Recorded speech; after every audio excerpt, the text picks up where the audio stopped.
Welcome back to the Journey of the Six, everyone. And let's also find out what happened last time for the Journey of Six, because it's been a hot fucking minute. Um, Last time on Dragon Ball Z, the Six had gone through trials, tribulations, and all sorts of torment in the past. And when I say in the past, I actually mean in the future. As you were all living in your normal time, which, to be fair, I don't think I've actually said what date and year it is when we originally started the campaign. That that probably would have hit so much harder now that I think about it.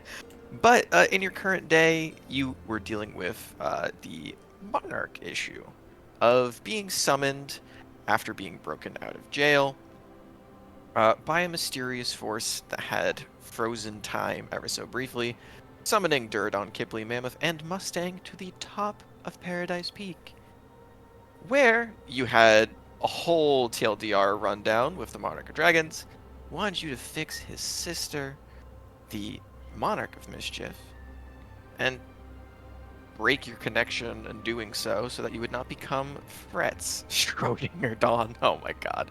Um, and in order to do so, you had to prove a few things, of which you proved you had some intellect with the initial offerings you gave.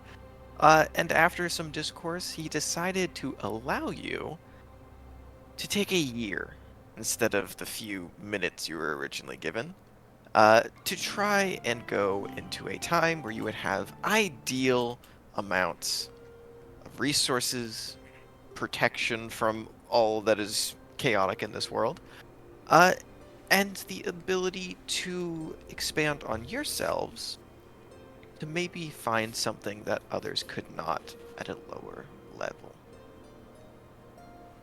And so you went back in time. You met Uldren Ramaskira from the year 200 AD, and it is a strange occurrence being back in a place that is unfamiliar to all of you, and yet the same shining walls of which you had once walked not too long ago. There was clear differences between the past and the present Aldrins. You realize the temperament over the years definitely did not age well, but the younger version of him seems to be a little bit more agreeable and understanding as you had conversations and a whole lot less life-threatening blows and or, well, threats come your way. Um, he managed to give you guys some time to breathe as well, giving you a much-needed break and recovery time because a lot of you still had exhaustion levels from all of the events that have just recently transpired. And in doing so, it gave you some time to rally your forces and think about what you wanted to do next. And you were given a map of this world as well, which gave you an idea that it is ever so expansive compared to what the current known world is. So much so that you haven't even heard of any of the territories that were presented, except for one man who rolled just high enough on a history check last session. With Mustang Strums, the two kingdoms of which seemed familiar were Zataran and Odia, the major history buff, which for a bard is hilariously accurate. The person who weaves and tells stories remembers a thing or two eventually. You couldn't remember why, even with, I believe it's like a natural 20 with no modifier. Um, that got you that the names had at least been seen somewhere before, but you couldn't remember exactly where or how you remembered them. But moving on, you were tasked with cleansing either yourselves from this connection with the Monarch of Mischief, fixing her condition, or finding some way to contain the chaos to an extent. And to bring up some very valid points,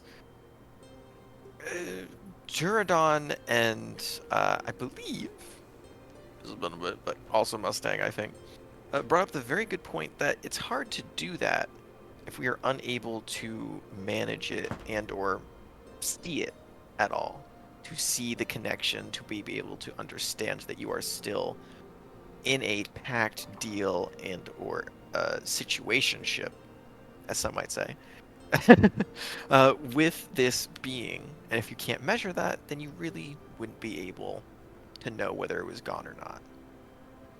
So a few things were put on the docket of what was needed from Uldren slash the new character, of which seemed very different from when you met him in the future, Waves, um, to acquire a device, spell, or just some method of being able to identify that you are currently in a pact with mischief. And conveniently, it was already a place that you were sending out scouts to, as the Magocracy of Relen was housing a potential arcane source of knowledge for all of you. The immediate idea that if you have a problem of this arcane caliber, that you should probably seek out a powerful mage to help you in it wasn't exactly mind-blowing. However, you quickly learned this hadn't been actually tried yet, at least at this point in time, because of the age-old beef between dragons and wizards. And the Monarch of Dragons especially not trusting a single mage on the actual continent that he knows is still alive at least. He mentioned that he would send out a scouting party to try and find if there is a mage that would seem fitting of a proper meeting between the group and, well, not actually any of him or his envoys. He wouldn't trust them to travel that distance, especially not as powerful as they are. Wave a magic weapon walking inside of a city of magic. But he said he would be able to send all of you there eventually so you could have that meeting. But with roughly about 3 days out of actually obtaining the information, you had some downtime to kill. So we went into a little bit of RP conversations. Mischief, Kipley, and Mustang had a girls' night in, um, where you discussed wanting to look within, Mustang specifically, trying to understand the power that is inside of you after literally just having a conversation with Waves about how dangerous you can really be. After this reveal was made, it was very clear Waves had encountered multiple sparks of creation throughout his entire life, which you know has lived. He has lived a very long time, probably just as much, if not longer, than Uldren himself. And it was very clear he was not a very big fan of you, or at least what was inside of you. Nevertheless, as in a six fashion, you said, "Look at the wee ball. I try anyways." And you went into your room with candles after saying that you would wait until Kipley got her levels of exhaustion away, that you would try and reach out anyways, just to see if there was a chance. It failed because you're sitting in a room meditating without prying, you know. It's hard to try and reach out to something that only really wants to reach out when it feels like it. So you got ghosted by yourself, the literal ghost. However, um, you do know that at the very least there is one surefire way to try and reach inside of yourself, and that is through mischief. As she had already said, she did it once with Duradon. It was the whole way that he actually got his awakening back, and that is through a simple use of the dream spell that can allow you to enter a mindscape of your own creation. Um, and in your two specific cases, it can work very well. But you decided, nah, I'm good. I'll do it my own way. And we are currently waiting for that to resolve itself. But we also saw the little baby hatchling. The dragon that Duradon was given, one of the few things that didn't disintegrate into dust after his card drawing Finanzo, finally hatched. Uh, and it was not the best of circumstances to raise a baby at a different time in a different world, but you got one! As we were given Fearg, the baby sea drake, who is a baby. We got a really cute scene where Durdon tried to talk to the baby, and in one of my favorite moments as a DM, she just said, "Hey, dude, that's a baby." um, it unfortunately doesn't have language yet, as it is a day old, 2 days old. But the party. Oh my god, I almost said the parting song. Jesus Christ. I'm Cook Jared. Um, the Styx finally has a secondary animal mascot. Um, and living up to the name of the Dragon's Vow, the original name of the Golden Vow, excuse me. Um, even though your ship isn't here, you still got some sort of draconic representation in the group. Um, Nevertheless, at the end of the last session, after having these discussions, after speaking with Uldren, after meeting his wife, Mori, you were given some prep time. As Mustang was given an ultimatum. Leave behind this smoky gunpowder time bomb that you are, and change into a physical form that can be essentially like a shell, holding in any of your excess energy that you have seen that you can recently release and have released in the past, which has injured and killed random people. R.I.P. random orc who we never knew. And it was very clear that if you didn't go through with this, while it wasn't a certainty because Uldren himself never threatened it, it was very clear that you would have some serious problems with Wave. You asked for time to think on it, and a consult was called to the palace of a man, a bard as well, who had gone through the same process roughly about 15-ish years ago, and has been stable ever since. And while awaiting that, and you speaking on the decision with your party, Wave also insisted on another endeavor. Something that all of you would have to do before you left the palace. As you may not be able to use them right now, he really wanted to have a better idea of what was going to be acquisitioned to the party as per Uldren's request. As the weapons of divergence were up in the air for who was getting what. And my favorite part of the session was everyone guessing what these were going to be. As you met Noel Driven, Dirvin, Noel Driven, the half-dwarven forge master who works inside of Uldren's smithy. She quickly briefed you, gave you a rundown, and also just gave a little inquisition on what the party was about as you guys just popped into existence for her, and all of a sudden gained the favor of one of the most powerful men alive.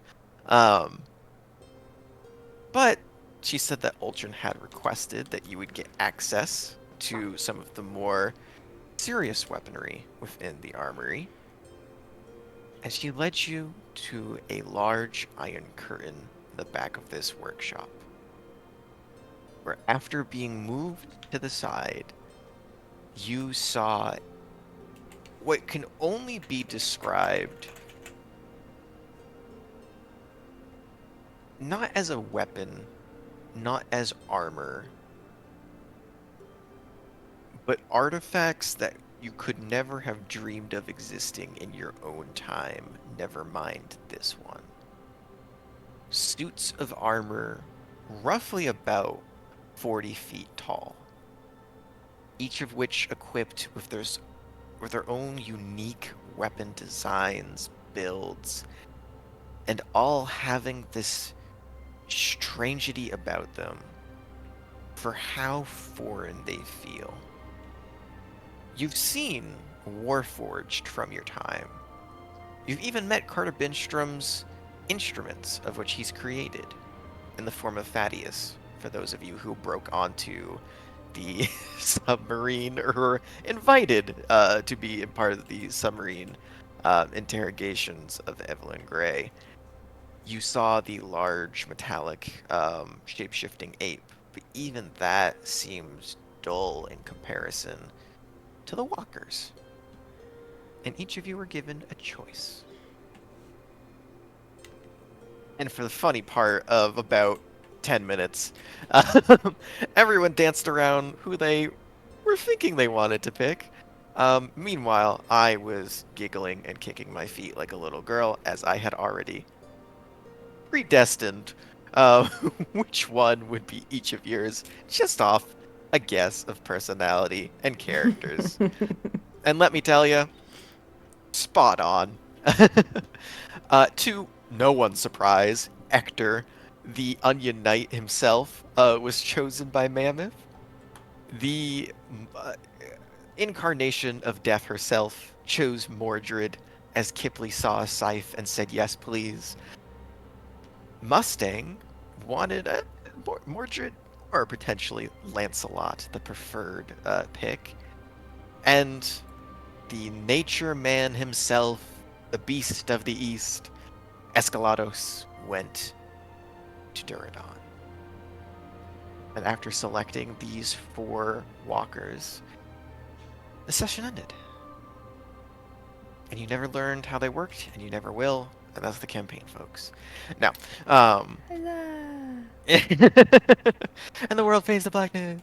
But as you selected those 4 machines, objects, beasts,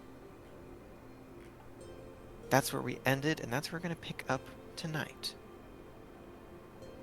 Sitting within the armored walls of the forge, and again to reset the scene because it's been a little over a month, the actual ceiling to this establishment is higher than these walkers. You're looking at around 65, 70 feet tall. Far more expansive than what you would think a workshop would ever need for simply building tools, even building most simple machines of your time wouldn't require such heights. But as you stare up at these metallic monsters, you begin to question whether that stands true anymore, whether this room might be big enough at all. As you look up at the frames, and each of you, whether out of curiosity, desire, fear, or whatever emotion is brought up on you, stand in front of your individual choices and look up at the metallic sheens of whatever these strange beings, items, or mechanisms are. And as you kind of look around at each other, you can see the choices that the others have made for which one of these strange things that you have procured for yourself. And standing behind you, you see Noelle walk up, kind of hands on her hips, looking around, and just going, "Right, are you sure you're going to pick these 4? And you can take your time, you don't really need to rush, you've only been here for a few minutes, but,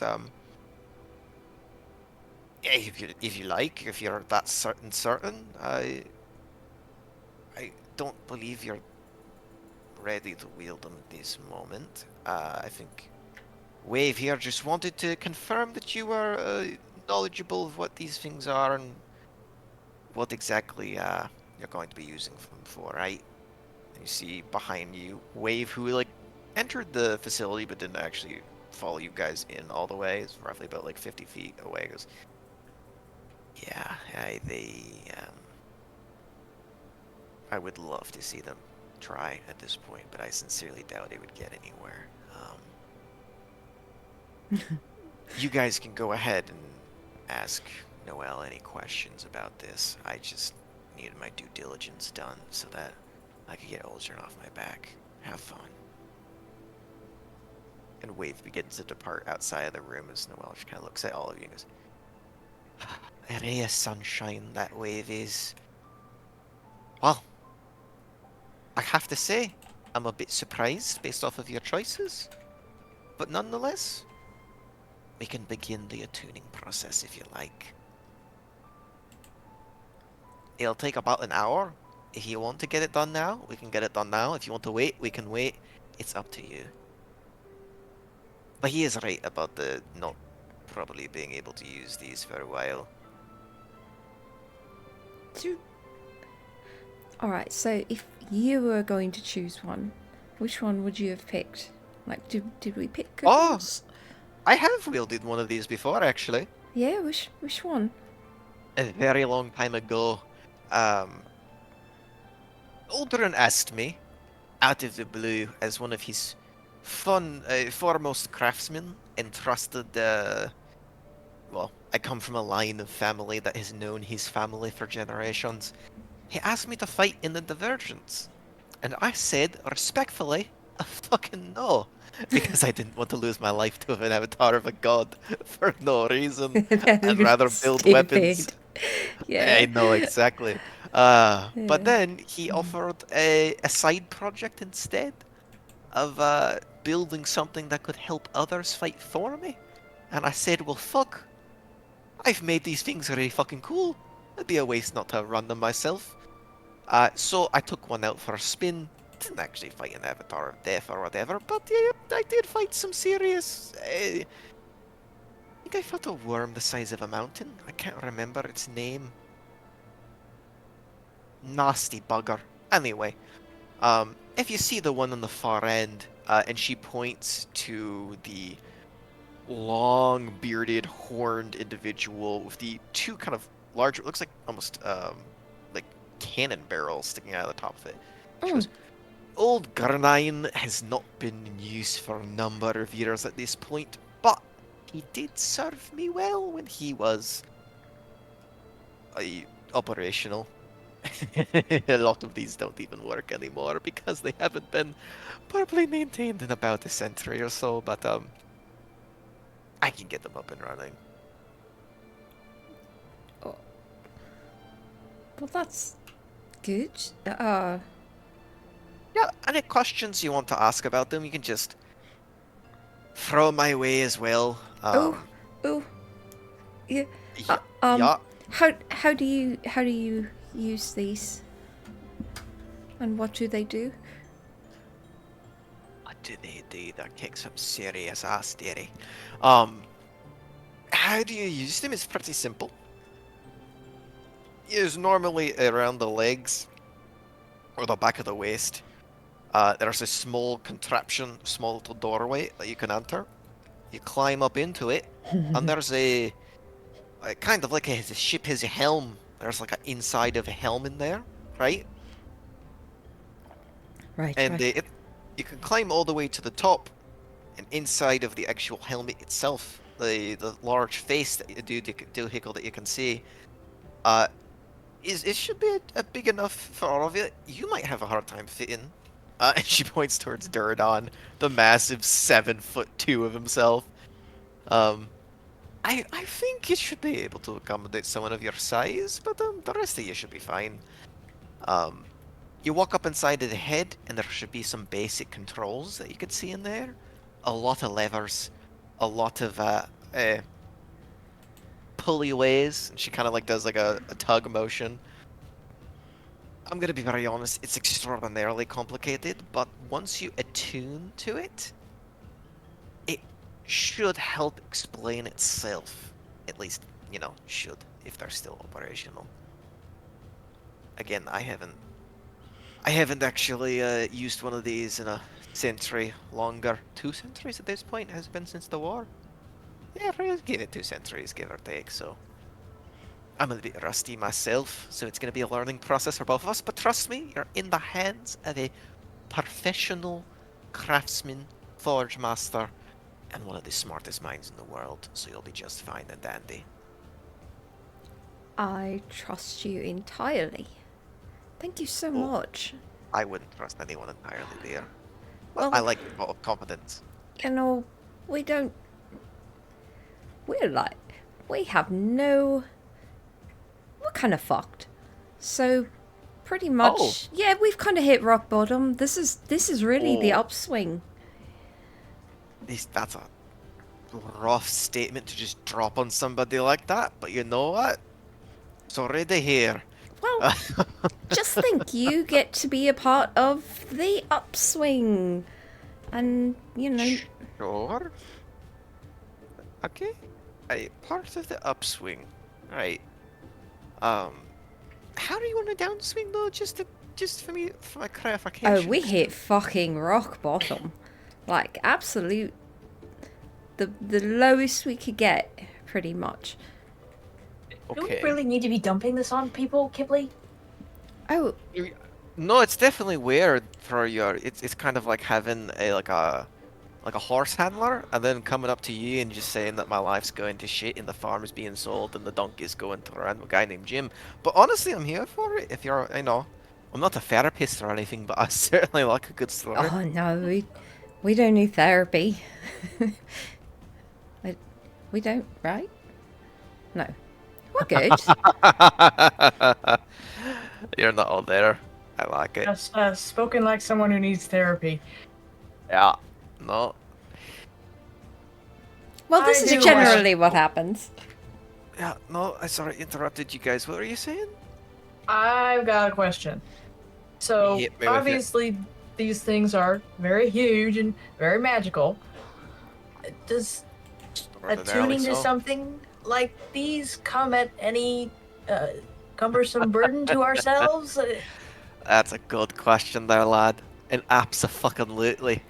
Have any of you tuned to a magical item of extraordinarily rare properties? So, like very rare or higher for classification? I don't know. I You think you would know if you did, because they either normally talk, have some sort of mindscape to themselves, or drive you to disillusions or fantasy. all eyes on dirt on. Everyone Mhm. slow pans Yeah. to the barbarian. Uh, that sounds familiar. Yes. Right, so you have a decent idea of what it can be like to mind and kind of meld minds with something that's other than you inside of your head, right? Oh, well, yeah. That's all the time. That's like all Oh. the time. Like actively, or Yeah, no, like right now. There's. huh? I don't think. Oh, I died, and that's the only time I've had my like mind to myself, other than when I was a child soldier. But that's different times. Oh, you're right. It does sound like you've been rock bottomed. Oh no, it's No fine. He brings offense. up dying a lot. No offense, but that sounds fucking rough. Because I've done it more than it should. That's Um, true. we You we have. don't need to get into this, but all right, But we're here. so gotta count. that was going to be used as an example, and it turned into trauma. This seems to be your thing. Um, so essentially, it's similar. I wouldn't say these are creatures that have minds anymore. They're long past the dead, but you are melding with something that was once living. Hmm. I don't remember if you remember what I said when you initially asked about these things, and I said, "Do you like animals?" And then I said, "Gonna suck if you do." Yeah, these they're not exactly animals, but they're not exactly people either, or anything in between. These are remnants of a monster from far, far fucking past. Um, they're not really a monster anymore, but they're not really a dead skeleton either. And sometimes they like to try and get inside of your head while you're using them, and it can drive you to madness. Very rarely it does, though. I've made these things well. Craftsmanship. Perfect to a T. Attunement process. It's good that you bring it up because it can be a bit rough for the individuals of a lower awakening. Well, If you're more powerful than them, or you are as powerful as them, it doesn't really matter. They just kind of respect and fear you, as they should. But if they think that you're weaker than them, or that you aren't worthy, they're really gonna fight back and not allow the attunement process. Which isn't the biggest deal in the world, because you're not going to be using these things every single day of your life. You're only going to be using them for imminent death situations. And it's not like you carry them around in your purse or anything, so... Well, What happens exactly when they don't like you? between, simply the attunement fell into, madness? Well, that's peachy. I mean, nothing that a good, greater restoration can't fix, you know? Or your long sleep, or... therapy. And sensing a theme And here. that last one's a joke. We haven't talked anyone out of, using this one before, but, yeah, no, any other questions? Did that answer that one enough for you? so when we meld with them, they're going to like talk to us and stuff. Are they? Can they like read our thoughts and everything? You're gonna be inside of their heads, they're gonna be inside of yours. Yeah, Oh, trust me, okay. it's something that you want, because if you're trying to do something and it's trying to do something, it's not gonna work well.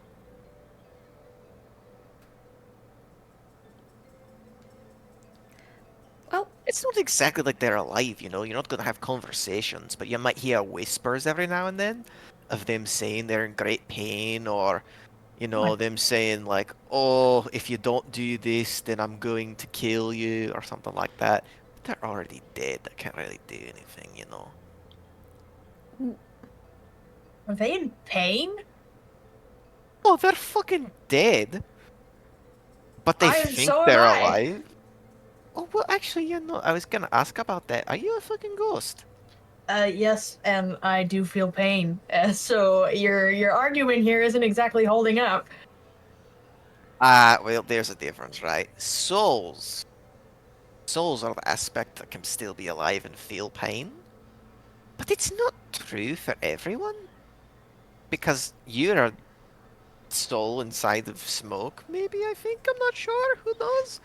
But these things they have no souls.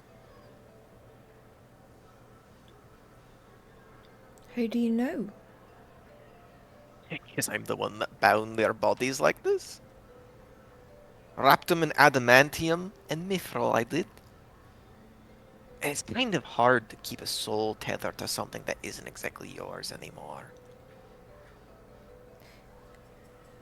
And they were all monsters. Every single one of them to a T. Do you remember what kind of monsters they were? Each of them were different in their own rights. This one, and she gestures towards the same one that she pointed out that she had piloted herself. Gareen at the end. She goes, nasty fucking cloud giant child it was. Absolutely horrid being. Loved to cause destruction. Met a terrible end, but made use of the body that was left behind. Strong as a fucking ox, but has a personality of a cliffside. And the fact that he's quite dense. That joke seems to not land very well. Anyway. But, they're all made of different creatures. All from different eras. And, well, Aldrin gave me the best body parts known to man. and I made the best man known to body parts. That makes sense? Perfect sense. So what do we need to do? Oh, would you like to attune to them now? You certainly don't have to. I mean, it Uh, sounds like, from my understanding, you got a lot of time here. So, Kipley looks to Mustang in particular. Well, if we're gonna be incurring any madness on just off chance, then we should probably get it out of the way so we can get our minds back in order if something bad does happen. if you want to, sure. I will say, this is gonna take it may take a few attempts for some of you to do this. And it takes an hour to attune. And it's also evening. So, if you want to try all night, I certainly won't stop you. But I'm not gonna be here the entire time.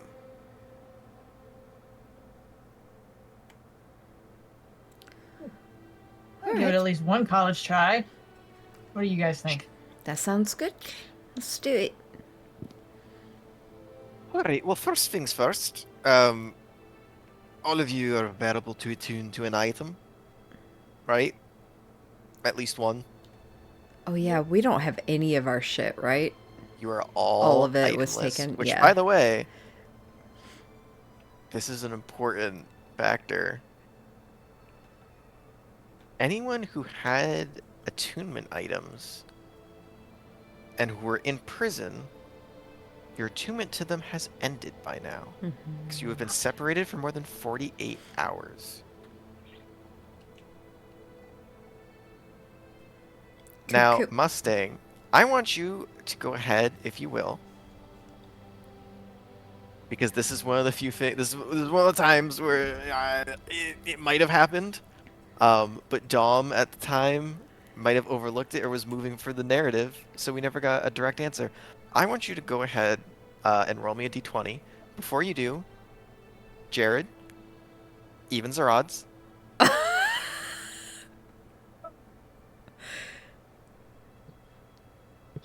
Mustang, think are I've you done about it. to blow everything up? Odds? I just go odds. I think I've Sure. got an odd number of times. Perfect. Oh, hey, we love sticking to a theme. I got a 2.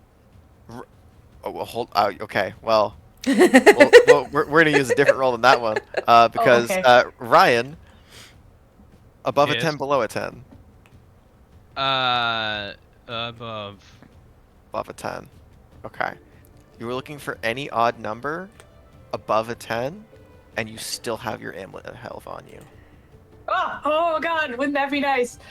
because you were technically stripped of all magical items. No. That Well- specifically. Go ahead. That specifically? I was gonna say that specifically is one of the things that could potentially be played off as just part of your outfit / hidden. So I was gonna give you a chance. Sound like that was a no? I burn all my inspirations on this? You can burn one inspiration on it. Okay. I will, because it would be really nice if I could keep it. It would. Fuck. No. Universe says no 3 times over. Alright.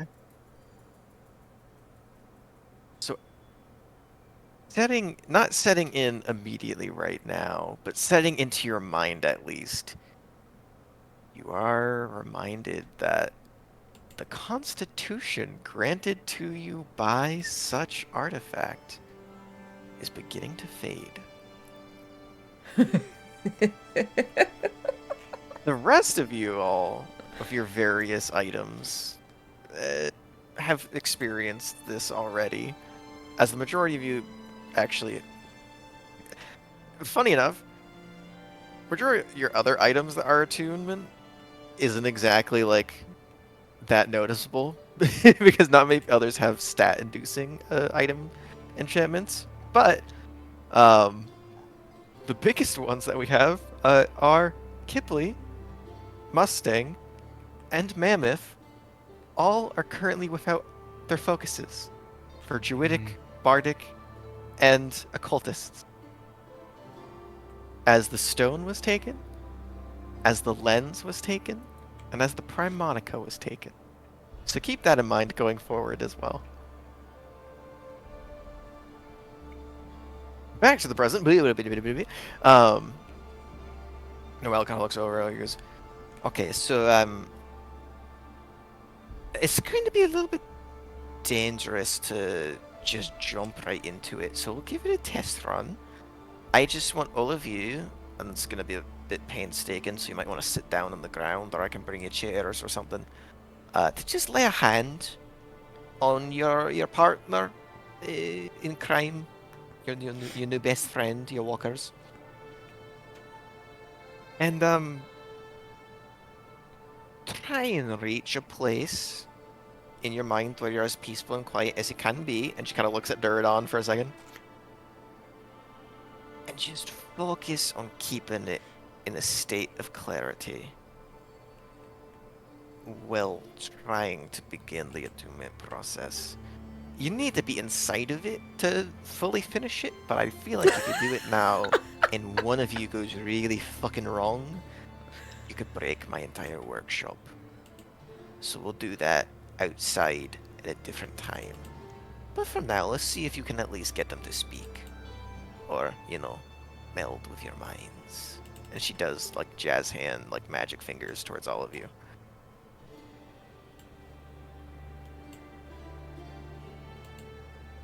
Does it sound good? Right? Sounds fantastic. Okay, everyone line up. And she kind of puts you each in front of your walker, the one that you chose. And goes, "Okay, do you want to sit or stand for an hour, or are you just gonna, what do you want to do?"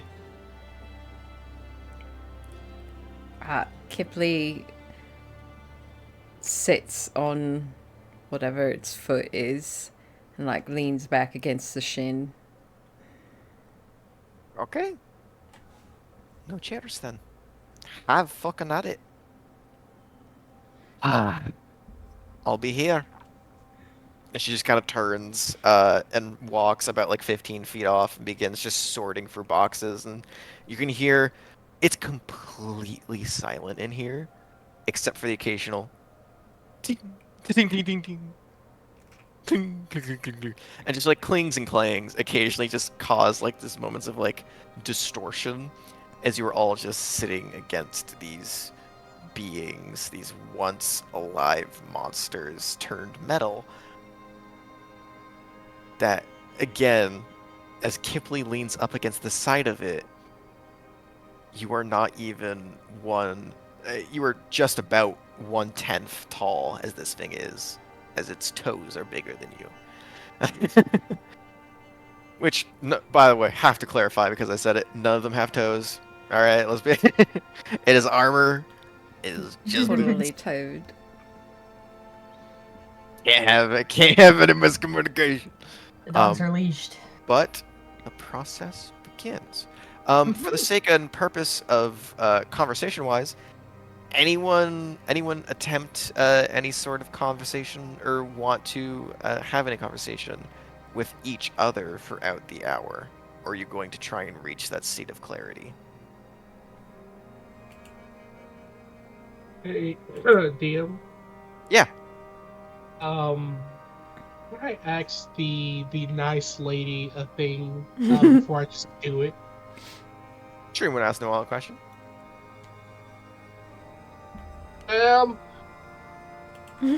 Yeah? You scream at her, she's literally like 15 feet away. She just turns and goes, "What?" Oh, sorry. But like during this process, can we be anywhere on the object, or do we have to be at its feet? I mean, if you want to climb it, you can, I guess. I just wouldn't suggest going inside of it yet, because again, if you do lose control and you break my workshop, I'll kill you and gut you right where you stand. Okay, cool. I won't actually kill you and gut you, but I will be extraordinarily mad at you, and you won't be able to use them. Yes, ma'am. Thank you. I was planning to climb it, so. Please don't, because you have to understand, it's not that I have a lack of trust or faith in your ability. It's the fact that if it does go wrong, I won't be able to stop you, because those things fight avatars of gods and demigods for a living, and I am a blacksmith. Wait, you're saying he can't climb it because you're afraid it's going to come alive and fight him? No, he said he wanted to get inside of it. No, Oh. no, no. I just want to climb it. Not climb Oh. inside of it. Climb on top of it. My apologies, I thought you said get inside, after I No, just said no, don't do it. no. My bad. Yeah, you can climb it if you want. You know, like get on a shoulder or something? I'd love to see you try. Kibbley shifts, flies straight up and like Yeah. latches onto its face. Ghibli just looks at you, Durdon, like big grin, as she says, like, I love to see you try. The wings just bamf out, and she just like 1, 2, 3, like froggy, or not froggy, like Flappy Bird, just does like little like six bursts of her wings, and then just sitting on top of hers, literally like a bird perching on top of a statue, and you just kind of look up at the 40-foot steel climb, by the way. It's not like these things are extraordinarily like polished and you're gonna slide off, but it also doesn't look easy. Dordon is gonna try to use like if the picture is accurate, he's gonna try to use like the leg work, and the mechanisms to like as work to climb up, get to the head of the You can creature. certainly try. Go ahead and give me an athletics check. Woo-woo, come on, boy. I sense fall damage. Yep. I sense a disturbance in the force. Athletics. That is only going to be. Oh god, it's back. No. Oh, I'm gonna no. go ahead and use inspiration on that one. I Sure. refuse. I refuse. What was the original roll? A natural 1 for 8. Oh, Yeah, I refuse. sure, go for it. Yeah. 15. 15? Okay. Yeah. It does take you a little bit, because you are free ball climbing on. It's again not like a slippery surface, but you don't have a lot of footholds, so you are just kind of like really relying on your upper body strength to carry you up at some points. But because of Esclados's like ridges that it has in the greaves of its legs, you do end up having some ground to actually be able to put your weight on it.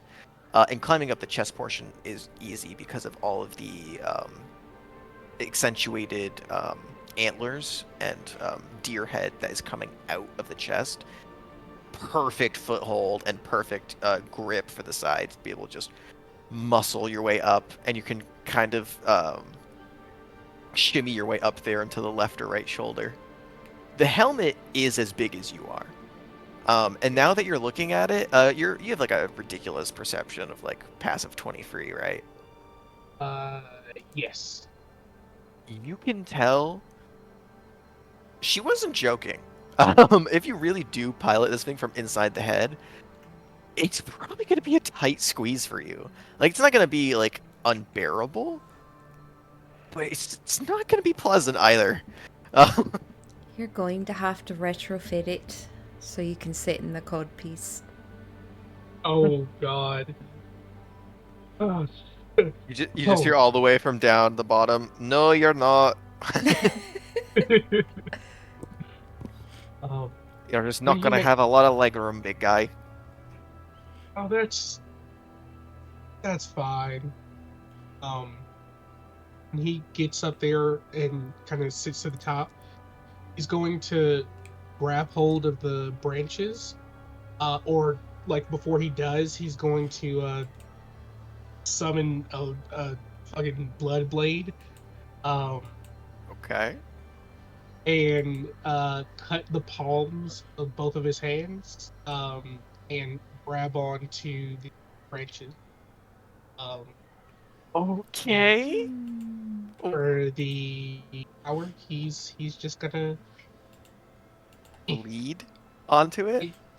yeah, nothing like grievous wound wise, but enough to Oh. kind of like create a little Go Stay ahead. with bond. Connection. If you're gonna bleed for an hour, like if you're just not going to close the wound, and because I'll give you, you do have some hemocraftic control over your blood to form it into weapons. If you want to make it a consistent flow, I'm gonna have to ask you to roll like we're gonna call this like 3d10 worth of necrotic damage. Shit. If you're just leaving Cool. a wound open for an hour, that's just blood just pouring onto this behemoth. 310, you say? Yeah. Alright. It is. Oh, now you want to roll high. Fucking bitch. Wait, what'd you get? It's 24. That's 24. 7 and 7. Go ahead and mark down 24 points of bleeding damage. Oh, you hit an artery. You dummy. No, it's not that he hit an artery.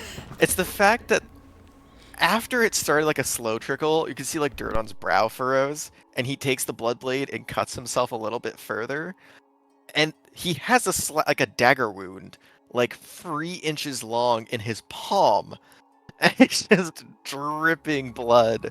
And normally you could very easily bound it and put pressure on it. The fact that you just let it keep going, like,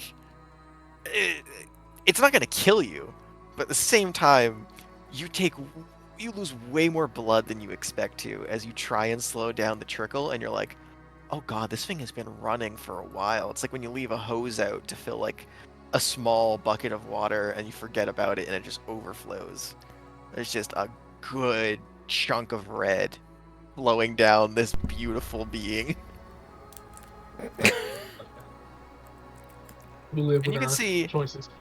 Noelle doesn't say anything about it immediately, but you definitely notice her noticing the fact that you were bleeding on top of a creature that she extensively warned you about to like not mess with. And it's not like a face of disappointment or anger, but it's like a face of like genuine confusion and like just the most like genuine like what the fuck. Like cool. Cool. So you're doing that. All right. Anyone else doing anything fun? Nah, Kipley's just like sitting on one of the horns. Probably like laying backwards against the top horn. Legs just kind of hanging on either side of it. Head Sure. just leaned back, just trying to attune to something she's never. Mammoth is just kind of, he's sitting on the top like crown thing, kind of like giving it a piggyback ride kind of pose, and he's just chilling. Are you gonna try and get to the top of yours as well? Yeah. Oh, buddy. Oh. You don't got the broom, bud. Give me an athletics check. Where's my character sheet? Oh, that's not awful. 15. So Pterodon, as you begin cutting yourself, and your that blood baby boy begins to up there. slowly trickle down, you kind of like wince a bit for the pain, and you kind of focus on like looking forward and concentrating so that you can stop yourself from like dying and fully bleeding out, and you're slowing the blood to a trickle. And like out of the corner of your eye, you see almost like a spider monkey mammoth with just this fervor of excitement grabs on because again, kind of similar to Escalos's design, Ector has like these carved patterns into him, and because Mammoth is so small, you can fit into the ridge itself, like into the actual carving. So you just kind of like perfectly climb up in like the most like perfectly designed setting for you to do so, and you can make your way all the way to the top. And it's not once you get to the head is twice your size. So it takes you a little bit longer to actually get to where the crown is, but you do eventually. You can get up there, and you can actually fit inside the crown because you're a small creature. Hell yeah. So you're just kind of up there. I'm just kind of up there. You're just kind of up there. Funny. Awesome. Mustang, you doing anything but? He'll just crawl on the what's that part of the armor called? A sabaton, the foot armor. He'll just kind of lay himself out on there and put his hat over his eyes. Cause Wave brought him a hat, right? Or was it a guitar? Wave didn't bring you a hat. He brought you a guitar. Okay, well I do have a spellcasting focus. Oh, you don't have a hat. Correct. You can on use anymore? instruments. It's just not magic. But Yeah. Mustang is hatless. he is Probably hatless. the worst of it all. You know. What does He's your lost- head look like? It just kind of like undulates in like smoke. Great question. It's like smoke growing off of building off a fire. It's just all going out. So into like the ether. smoke actually leaves, it doesn't like congeal back onto itself. Not as far as you can see. You guys ever play Dead Cells? Oh, I Yeah. Have you Yeah. guys watched the animated series on YouTube for Dead Cells as well? I I've didn't watched. know that was a thing. That sounds sick though. It's so good. It's so funny. It's in French, but it's really funny. I love Dead Cells. It's a fucking beautiful piece of work. Anyway. Yeah, I Anyway, am but stealing before- his look. Gotcha. Okay. So you're just chilling out at the bottom. Gotcha. Okay. Yeah, he's glad he practiced meditating the night before. Yeah, no, you feel like you have an advantage. As you begin to focus and you begin to individually find your own way of achieving inner peace, question mark, as Duradon bleeds to death. All of you begin yeah, good shit. All of you begin to kind of close your eyes, focus, and begin to try and hone in on whatever presence lies within these beings, these once creatures. Now, I'm going to do this in the order of the Discord for simplicity's sake. Kipley, I would like you to go ahead and make me a wisdom and charisma saving throw. For wisdom, you are looking at a DC of 17.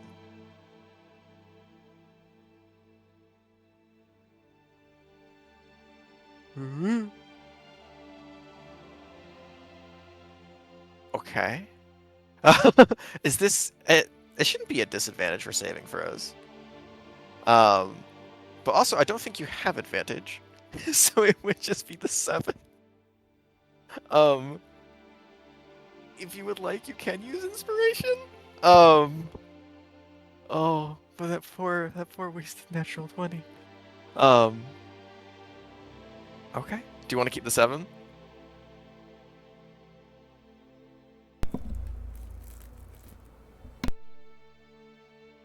Megan.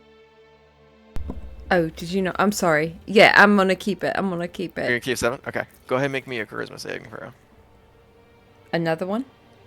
Charisma this time instead of... Oh, my apologies. You rolled 2 separate saves. I Oh, thought yeah. that was both wisdom. I'm sorry. My bad. No, I'm blind. It's okay. You're good. I'm blind.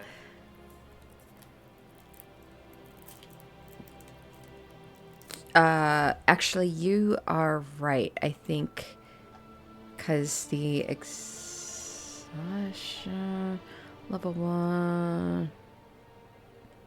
Well, it's just a -2 to D20 tests. So I think it's just a... Yeah, so the first one would actually be a 5, and the second a 26.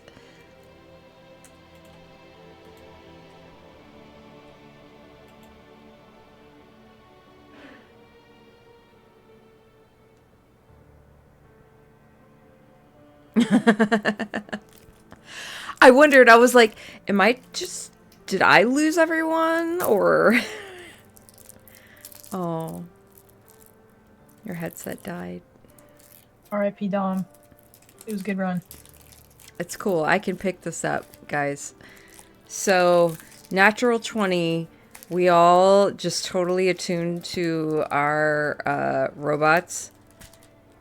And weirdly, we just solved all the world's problems. It's really weird. Dude.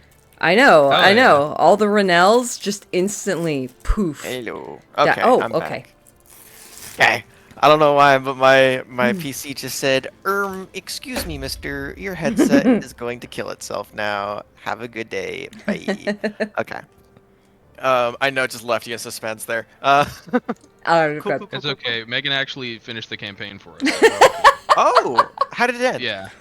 I don't know. The Renels died Right. All the Renels just dead. painfully. Ah, a little different from the original ending, but you know what? Well. I like the inspiration. Cool, cool, cool. Mammoth, wisdom and charisma saving throw, please.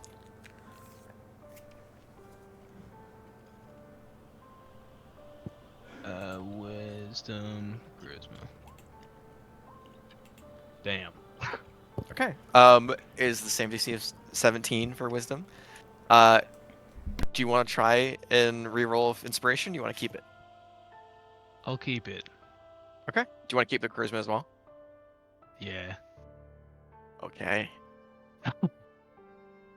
Mustang, Yes, sir. go ahead and make me that wisdom and charisma saving throw. All right. I like how I got southern because I accidentally started eating. Wow, stop.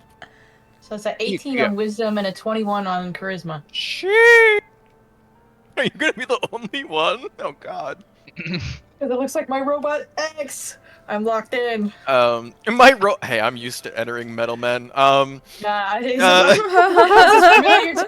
this territory is charted for Mustang.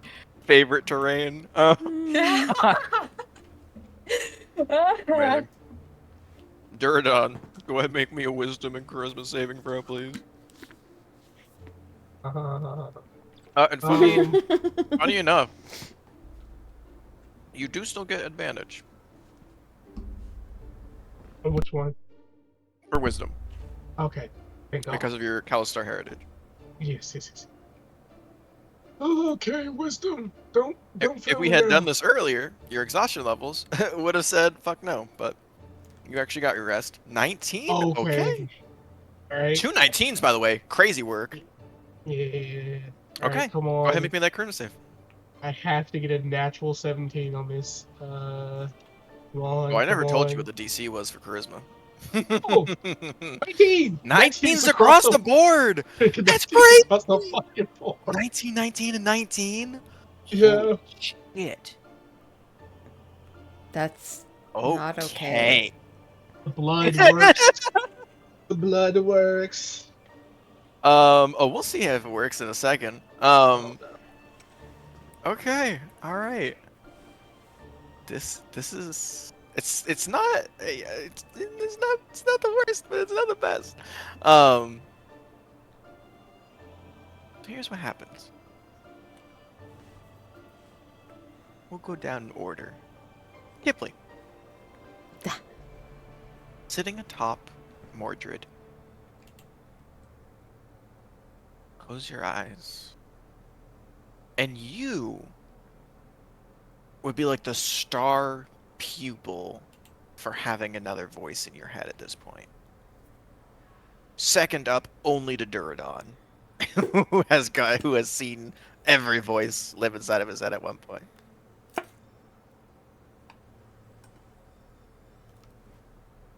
Reaching inner peace, or whatever the hell you even think that is not easy. Trying to clear your head of all the voices and all of the mental anguish that you deal with on a daily basis alone is already hard enough. Never mind trying to achieve that for the sake of clarity and allowing an unknown entity to bond with you. Especially when you have no context to what or who this thing once was. As you sit there and the hour goes past, it's a good thing you rolled so high on your charisma. Because you do begin to sense, not a voice, but a feeling slowly building over this course in time. It starts out as kind of this warm feeling in your chest, and it spreads up into your head, almost feeling like feverish, which is strange, because in most circumstances, fever would have a normal humanoid feeling like death itself, but because you're undead, you do still feel it, but your natural chill does aid in its actual entirety of its heat a little bit. Um, but you can feel just this expanse of heat moving over your body in an uncomfortable degree. It's not warmth. You've felt warmth before many times. Nothing about this feels comfortable. It is an unsettling and spotted heat that spreads.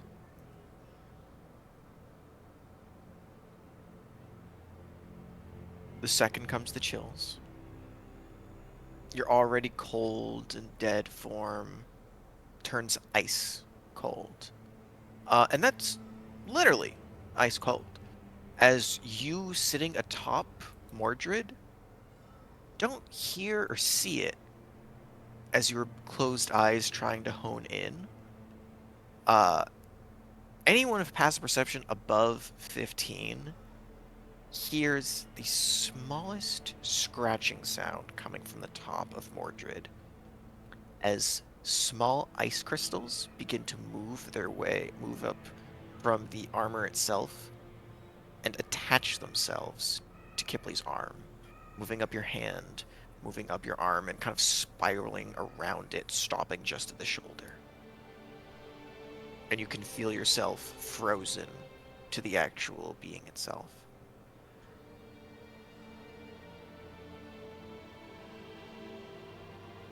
A sense of uncertainty sets in. Clarity is lost, but you maintain your sense of self with that charisma saving throw of a natural 20. And because you got a natural 20, I will tell you, in this sense of uncertainty, if you had rolled low enough,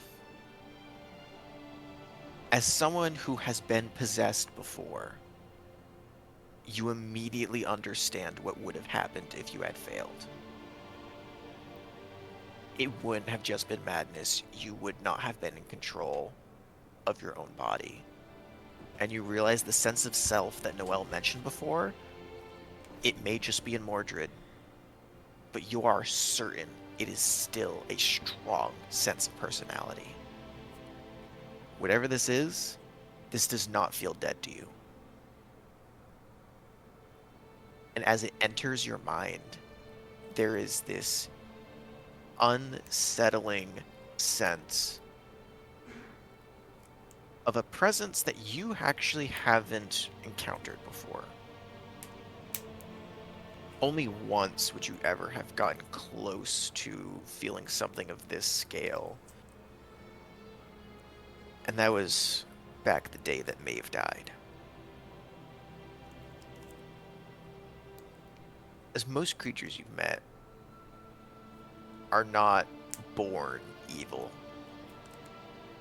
you get the strongest sense of an evil, chaotic presence that you have ever felt in your life. And a voice enters your head.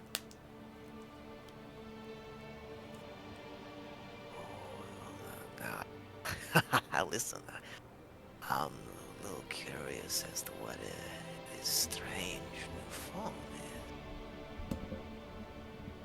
We got ourselves. Oh, you ain't alive. You ain't dead. Ain't that something? I felt anyone for I don't know how long, but over here, now that you're sitting on top of me, I know for a fact we're gonna be just greatest friends, ain't we? You reaching out, you looking for help, but why? Why are you seeking Mordred's aid in your dire time of need? Who are you, little lady?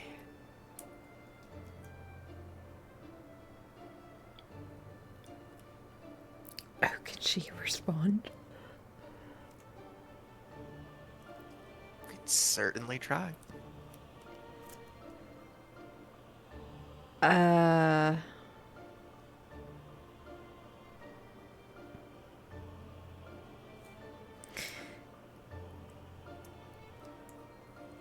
No, actually, I think she just kind of continues to lay there and just. Actually, she would probably say one little thing, and it's just. That comes later.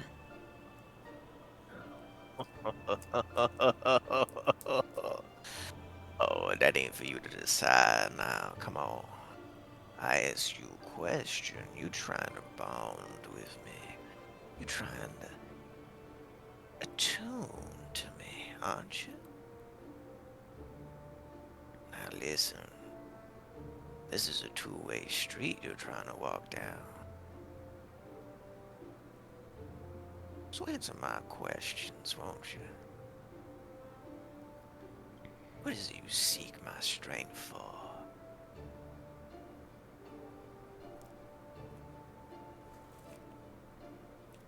Honestly, I don't know quite yet. Are you sure But, about that? like you said, this is a two-way street. And as far as I could see, you need me more than I need you at the moment. You know, it's funny when creatures try and lie to me.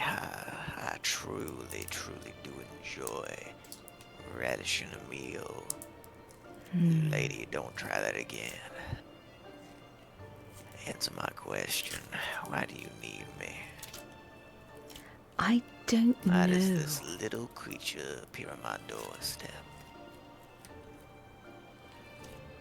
Everybody got desires, everyone got things that they fear. Why are you trying to hide in me? Trying to use me to soothe those sane hours? Just trying to look for an extra leg up. Oh, you just want an advantage over others? Just trying not to die. Oh, it seems like you failed in that endeavor a long time ago then. Yeah, but I'm still here, aren't I? Being here and being alive are two very different things now. You would know.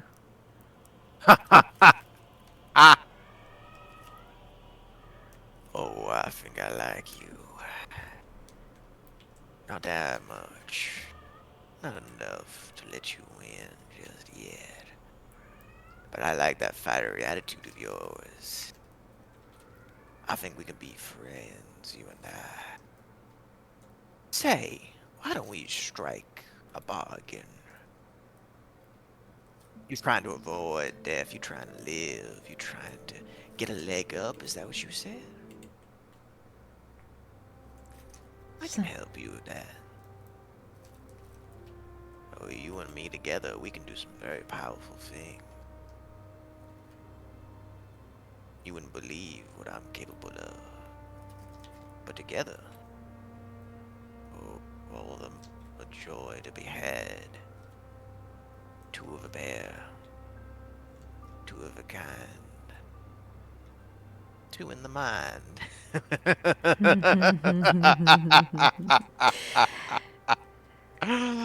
And what do you get out of it?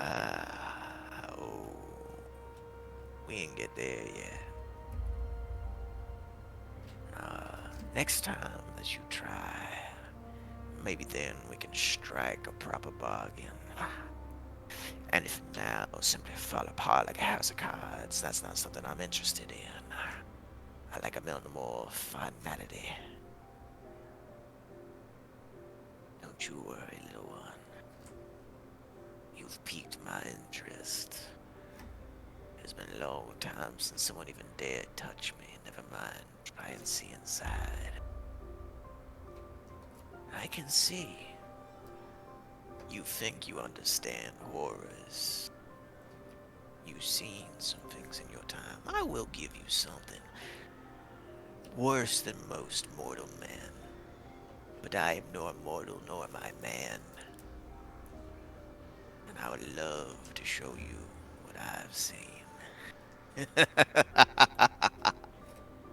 You get flashes, images in your head that are not yours. For the briefest of moments, you see into the abyss. You see a child, like this, like 8-year-old humanoid, skewering what appears to be a beautiful image of a woman with golden hair, blue eyes, in this kind of like white flowing robe, skewering her to a wall with a metal pike. You see that child in itself has a sword being thrust into his chest from behind. In the distance, you can see a fiendish individual of which you don't know the name of, but you have seen before in books.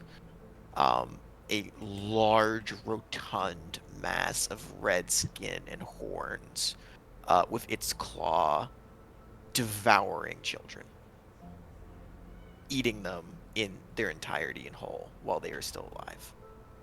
You hear screams of innocence, and you see as imps raid and pillage what looks like to be, by your best guess, some form of a celestial village.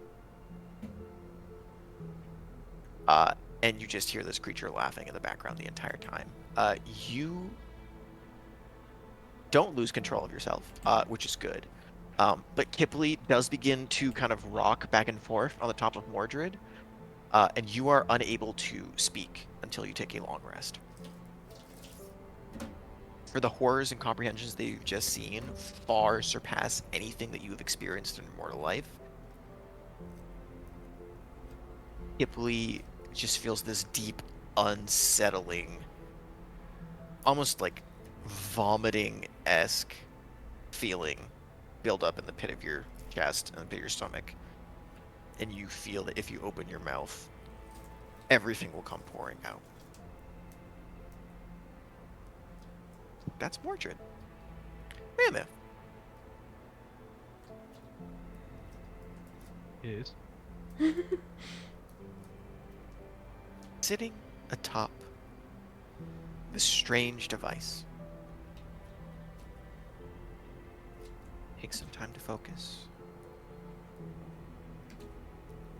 You, of all people, feel like you might have a decent chance of getting like a clear mind, since most of the time you aren't overly thinking things too much.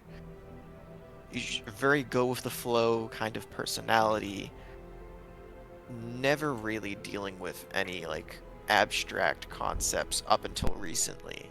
So finding a state of clarity is easy for you. Connecting with another being, on the other hand, is something that you've never done before. Mischief is the closest thing that you've gotten to that, and even then you weren't the one to initiate contact.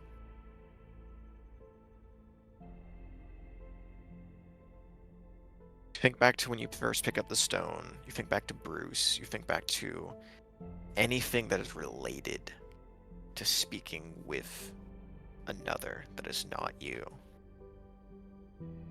Closing your eyes, finding that point of focus.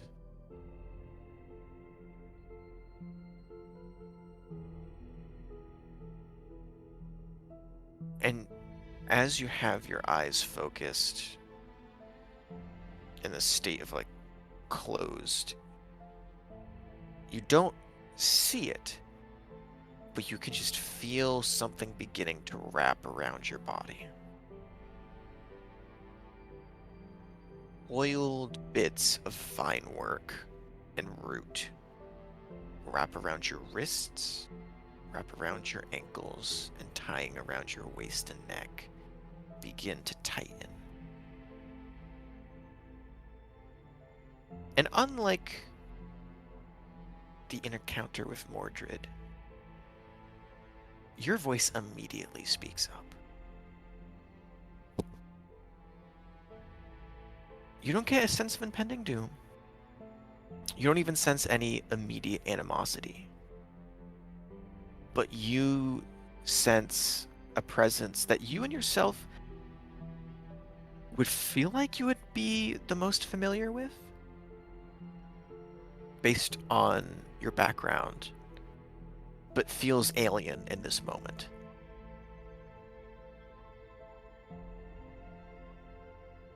So do tell me, what exactly are you doing atop of my head, little boy? I'm trying to attune to you. And for what purpose is a child trying to reach out to me?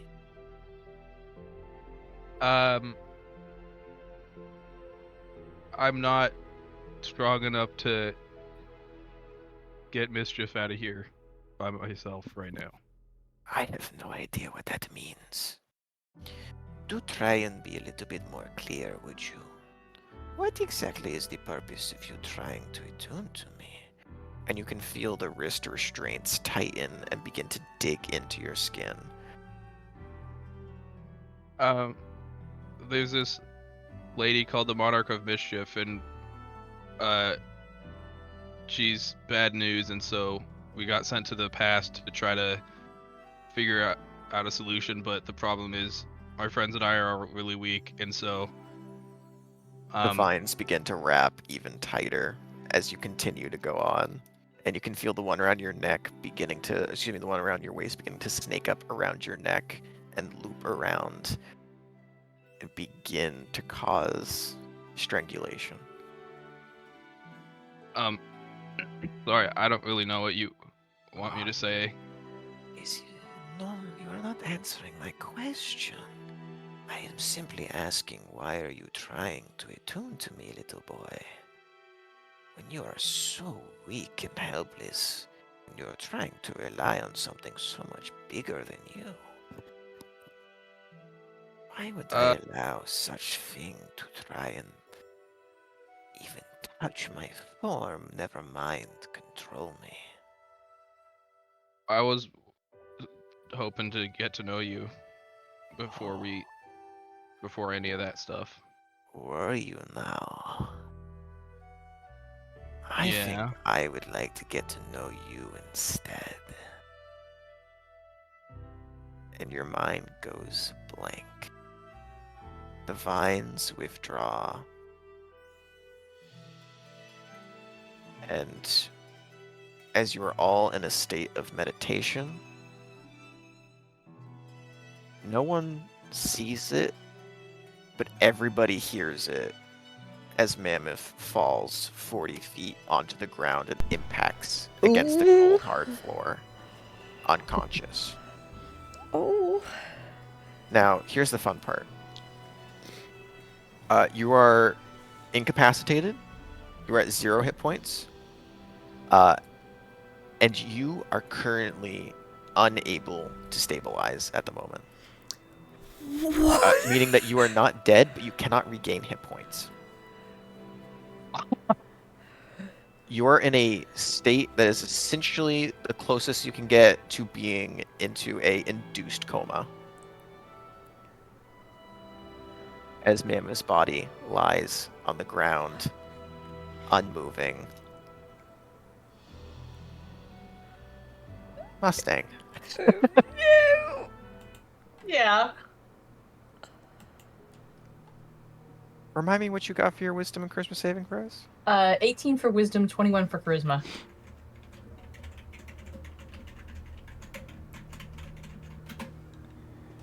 As these all happen roughly, like, near simultaneously, Um, before you can even hear the body hit the floor, Oh, you can feel a connection. You're one of the few people that, amongst this group, a lot of you have had voices in your head at one point. You're one of the few people who have no control over the voices in you. They're not a friend, they're not a foe, but they're also someone who doesn't really help you or have conversations with you unless they're willing and wanting to. So it's not unfamiliar territory to try and reach out to something that isn't there.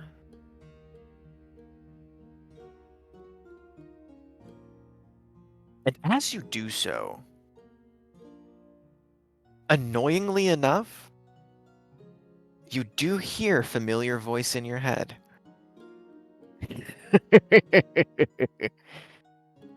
Hey there, John. What are you doing, bud? Oh. Excuse me? What's the plan here? You trying to find someone new or trying to replace me with this strange little body in front of you? I beg your finest pardon. This phone call is not for you.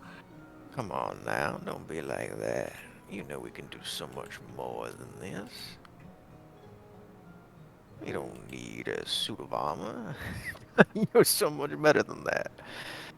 We're so much better than that.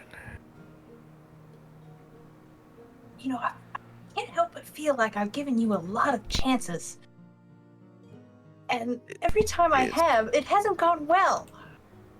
Can you understand my hesitation?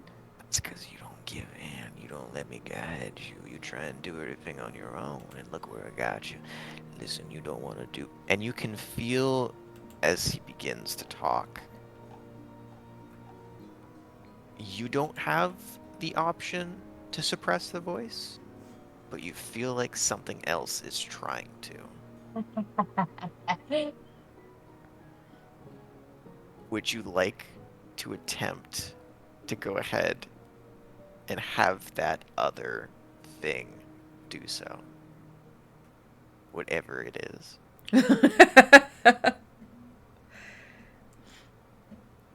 It feels essentially like the best analogy I can use is like you're walking down the street, there is a window with the spark yapping from it, and it feels like someone else is trying to open theirs at the same time. And you can only have one at a time.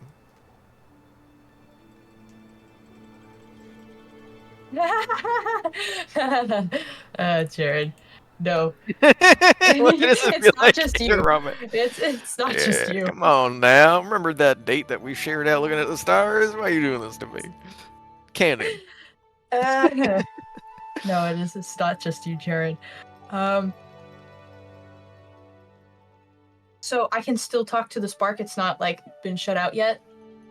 No, he's like yapping actively to you, but you can feel another presence is trying to get inside of your head.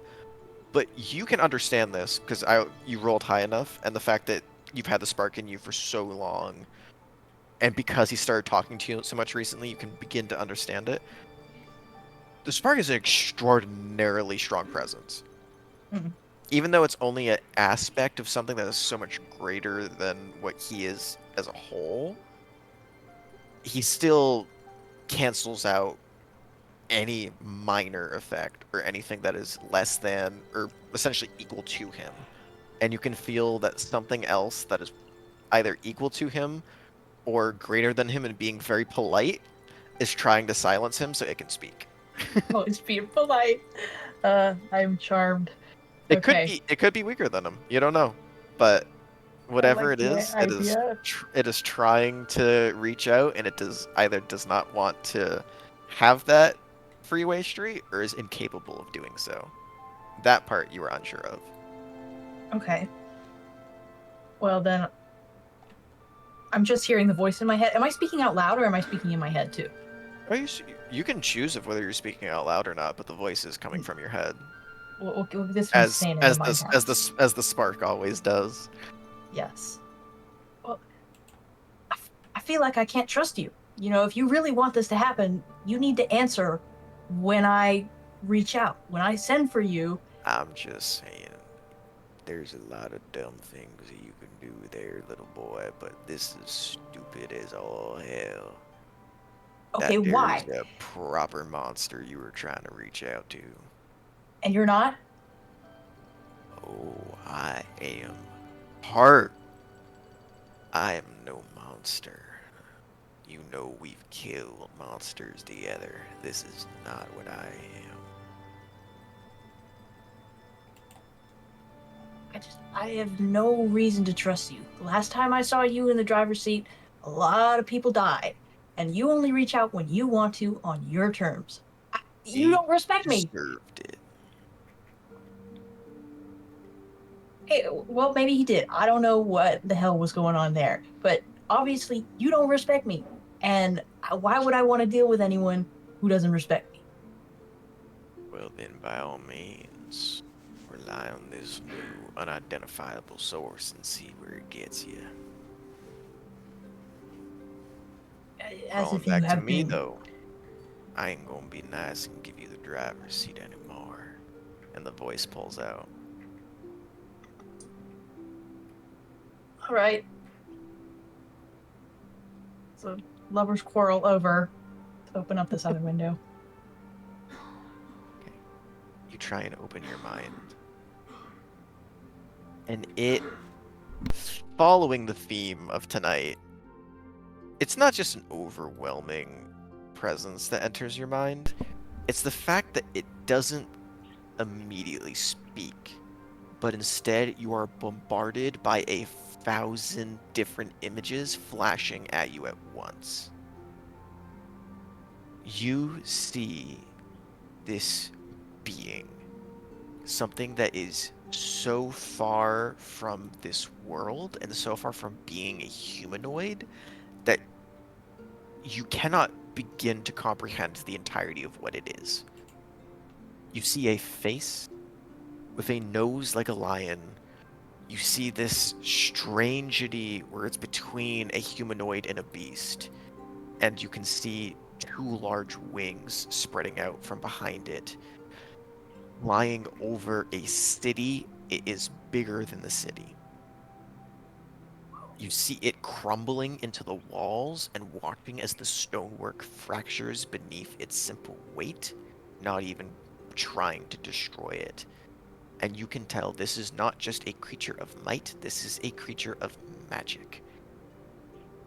Sensing from its vision, and inside, almost like a picture book, when you're flipping through and you can see all the still images becoming an animated frame, you have cast spells before.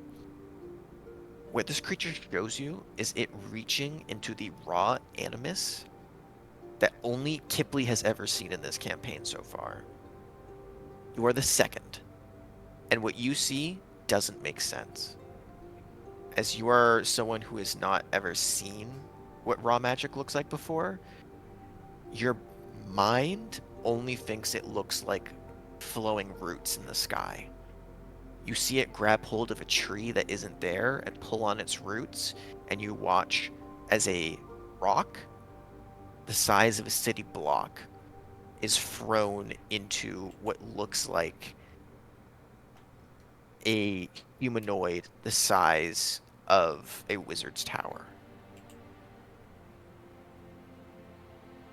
And you can see as this visage is changed, and you can see the lance, you can see the armor, you can see Lancer itself formed into its state that is currently in front of you. And you can see it gliding. It is not walking, it is gliding over land like it is skating on air. And you see steam beginning to release from almost like pores from underneath the armor.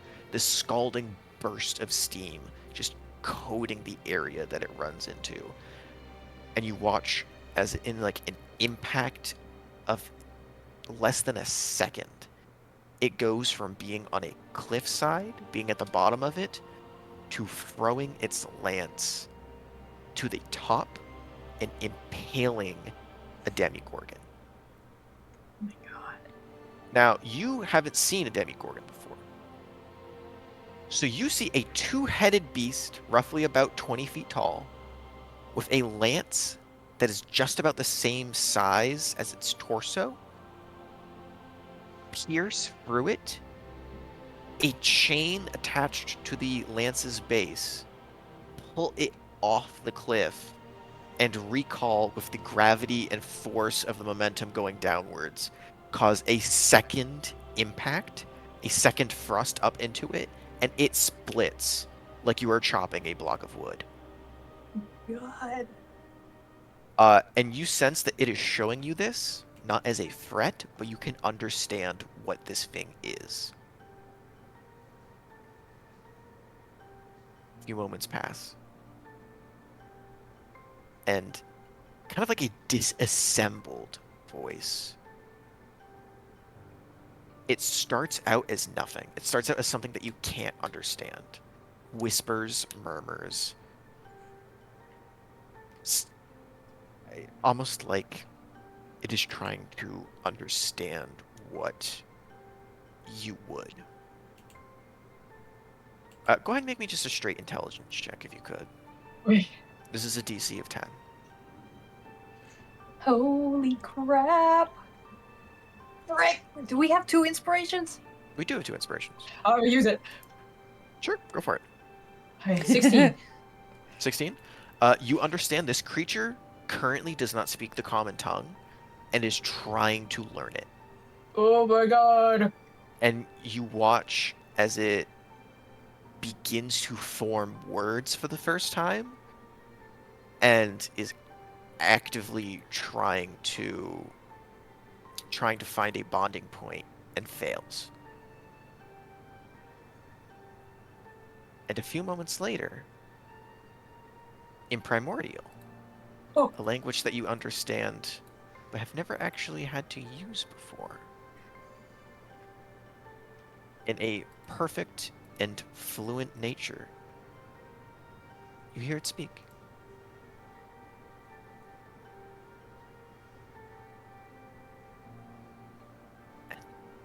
What has just appeared on my doorstep? There we are. Oh, you can understand the primordial tongue. Fascinating.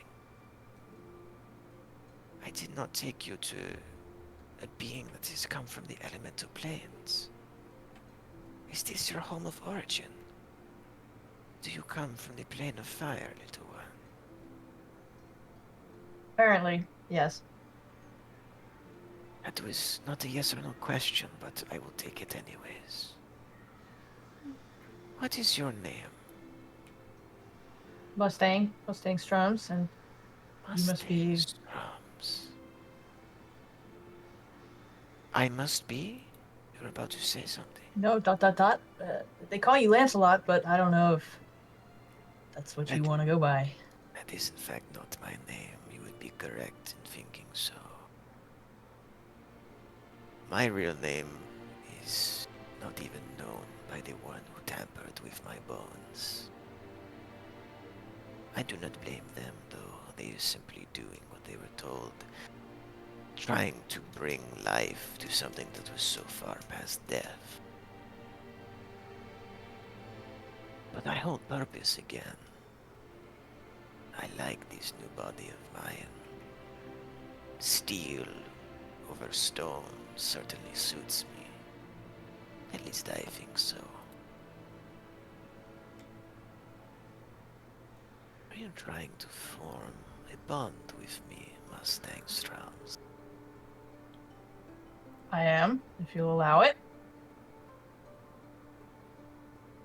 You have seen what I have seen. You begin to comprehend what I am. Are you sure that you are willing to do this endeavor? To reach out to something that is so much larger than yourself? Consequences could be had, ones that you would not be able to stop. Oh man, You are preaching to the choir right now, my good sir. I have been spending my whole life reaching out to things that are bigger than me. It's nice to finally get an answer. I can sense you are a fire, flame, and spark. I am of stone and earth, ever changing, ever moving. Together we would certainly have a powerful bond. But I also know it could come with great destruction. Or if the one within you wishes for me to burn, I don't know if I would be able to stop him. Once the bond is formed and we are one, there would be no going back. At least if he tried to do anything, I would not be able to stop it. The connection can always be broken, but not on my end.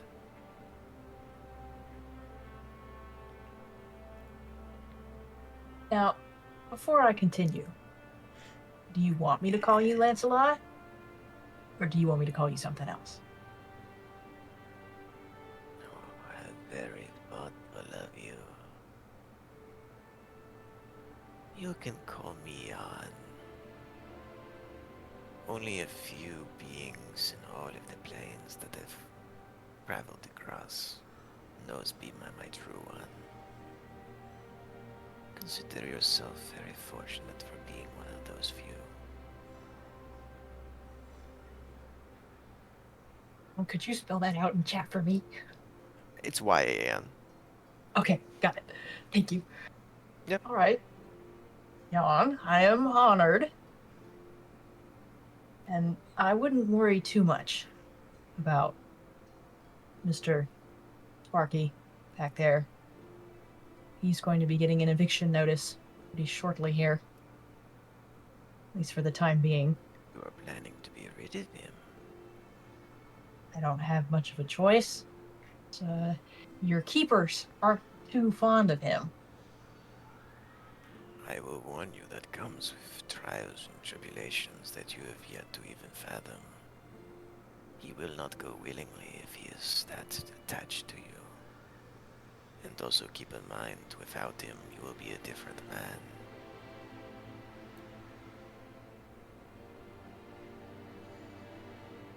It is dangerous to wield a spark. But with a spark, you can set things aflame. And that, I know, can be intoxicating for many humanoids. Well, I've burned a lot of things down, and I can't say it's very gratifying. The world I want to live in is one that needs protecting, not destroying.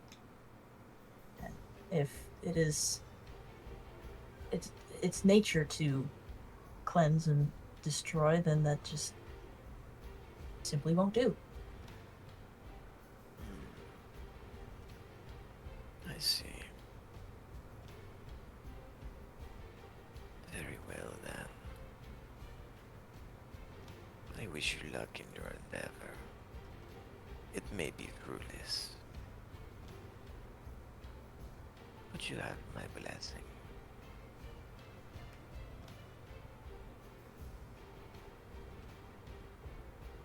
I accept it most humbly. Could I ask you something before, I don't know, you leave my head or I leave yours? I'm not really sure what way this road's going right now. It is a doorway that is open for both of us. I will leave you to close it. Oh. Wow, I really thought this was going to be something awful. Noelle said that you might go mad, but you're very pleasant. I Well, have driven many to madness before, but you have a very strong sense of personality. That helps with this kind of thing. I do not respect those who would crumble before having a conversation with me. You have hope yet. well, yeah, you said something about being stoned before. I was something different before, too. Do you know what you were? Oh, do not mistake me for you, my friend. I simply meant I am of the earth, of the ground, of the plane that stone was first forged, of where divine met the elements, and where air was first beginning erosion, crumbling away the landslide that would form my body.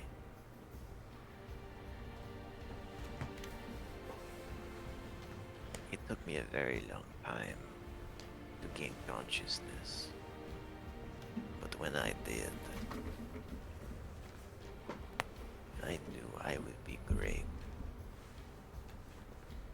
For someone who controls both the sands and stone of which he was born. Adding fire to the mix. Dangerous. I am curious of what that would look like.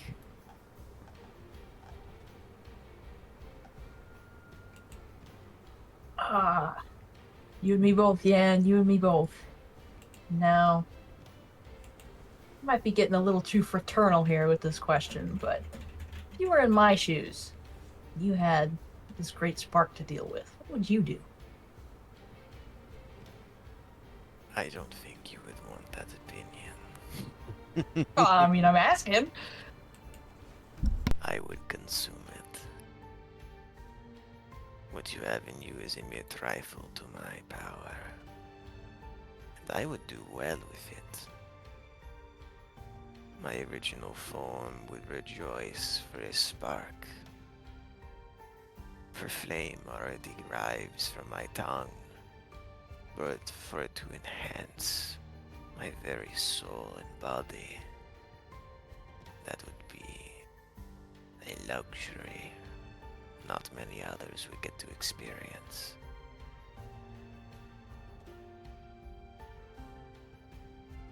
Trust me, I seem to be of calm mind and body, but given the chance to control such elements of fire, I've been unable to in the past, but I would be ever so eager to see what I can do with it. I have wiped away cities with nothing but a storm. But with fire I could forge an entire new landscape. That is if I had my old body, of course. This one isn't bad, but it lacks the magical capabilities of what I once was.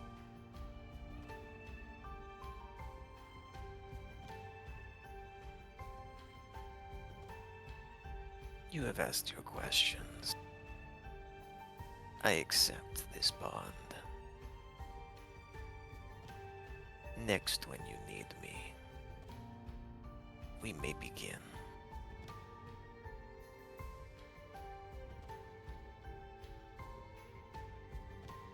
I will see you then, Yan. I will see you then. And that's when you hear the body hit the floor. Damn! As you snap out of the trance and look over and see Mammoth unmoving on the ground. Neurodon.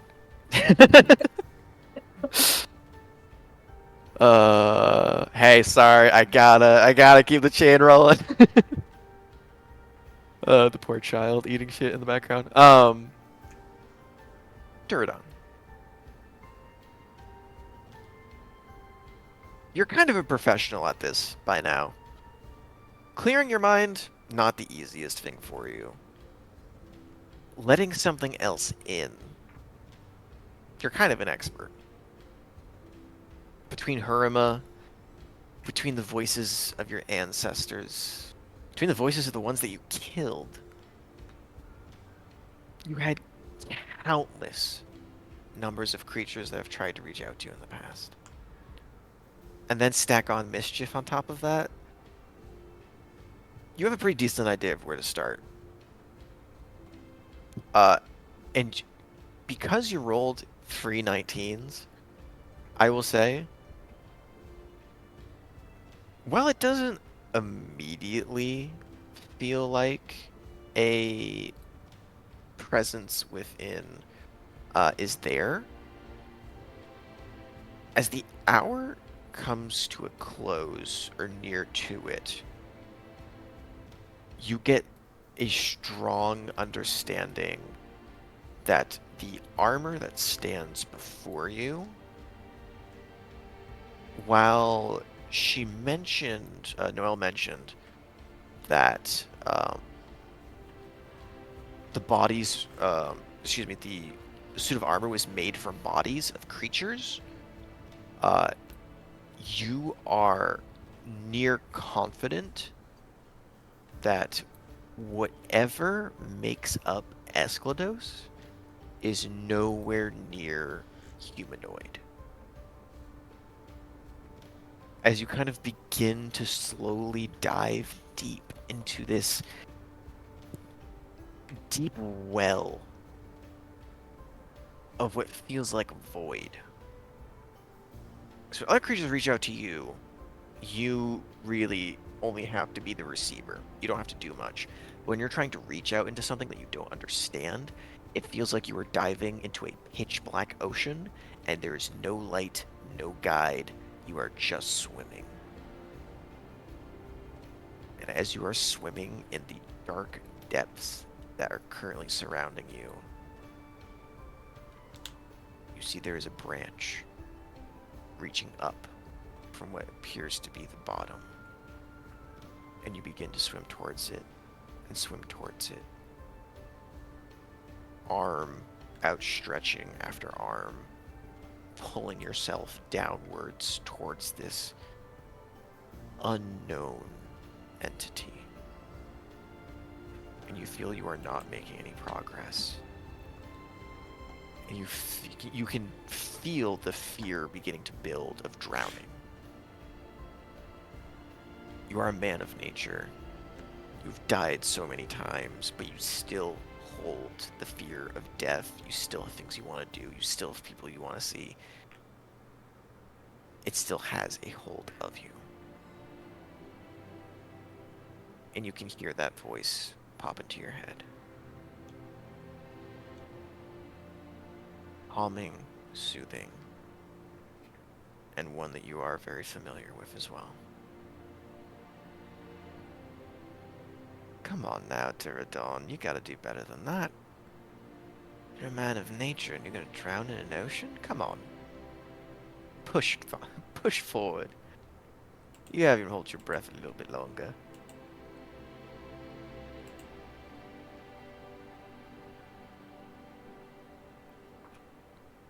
You haven't heard this voice in a little bit. It's been some time. But you can feel yourself almost giving a smile as Antreus fills your head once more. Oh. You didn't know how it would work going back. It was something that held fear, a sense of unknowing. But as his voice flows through you, you can almost feel a druidic presence trying to connect to where this being is with you, allowing the man of might to feel a little bit of magic trickle in.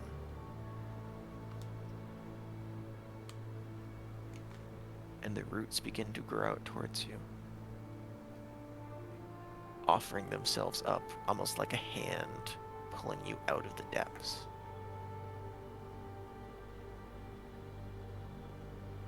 And you go from pitch black, being pushed above an ocean, and in front of you, you see a beautiful isle, a forest, lumbering giant fauna, some of which you're familiar with. From deer to a few of the megafauna that you are familiar with hunting in the form of moose, bears, also the smaller prey animals as well beginning to trot around, going about a midday voyage. All of which you can see, even for the thick and dense forest line. Unlike the chaotic nature of the land that you came from, this just gives you a sense of being whole. Even though you don't know why, you get a sense that this is protected. That this won't change. As they begin to trot off into the distance, you kind of look down at the hand that you were in, and as you look back, you realize the hand that grabbed you is the visage of the armor. It's not a different creature. It doesn't hold a different face. It is the very same armor that you are standing atop of. Except this one isn't drenched in blood. It is in its natural state as the singular eye looks down towards you, observing, watching. What would you like to do?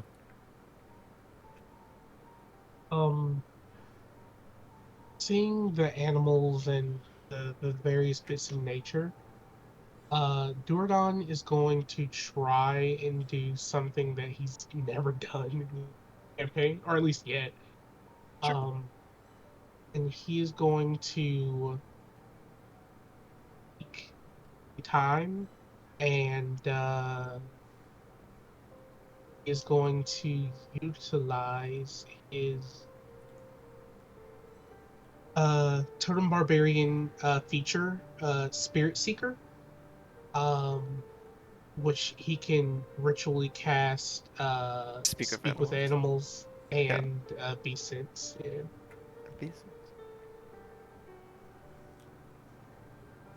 You know casting the spell would normally take some time.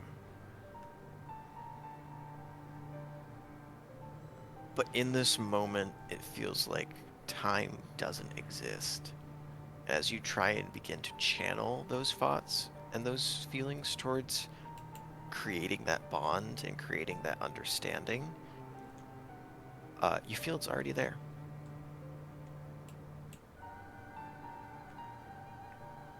You feel you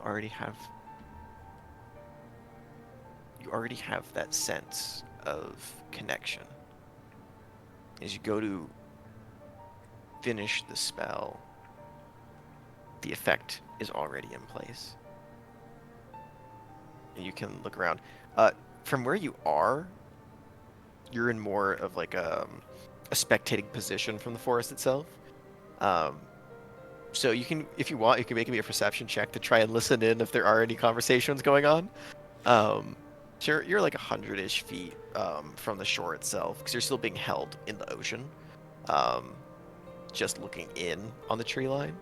But also, if you want to try and talk to the being through the use of Speak of Animals, you can absolutely do that as well. Yeah, he'll make the perception to see if he can pick any speech up, Sure, go and for it. then I'll say make it with advantage because you have the ridiculously stupid high passive perception of a Greek god. It's not exactly like it's extraordinarily loud or disruptive on this peaceful day. 26? Cool. Yep. With 26, I'll say what type of animal do you want to try and listen in on? He imagines that maybe the deer are a bit more talkative than the bear, and he doesn't know if he saw multiple bears together. Mm-hmm. But he like The deer probably seem like the individuals that would be grouped together. You kind of focus in, and as you do, you can see whether recognizing what you're trying to do or simply out of its own will, the hand extends you closer to the shore so you can get a better listen. And as you try and hone in on the deer specifically, um, you hear a family uh, having an argument over where they would like to migrate next. Um, you hear like the elder of the group just kind of like talking down to this young buck as you listen. I don't understand exactly what you're trying to do here, young'un, but listen. I know one thing, and I know one thing for certain. We need water first. You can go looking for the finest pasture out there. You're not going to find it unless there's a river moving through those woods. We're moving away from a river right now. That's perfectly fine. We're trying to escape certain death. Understandable.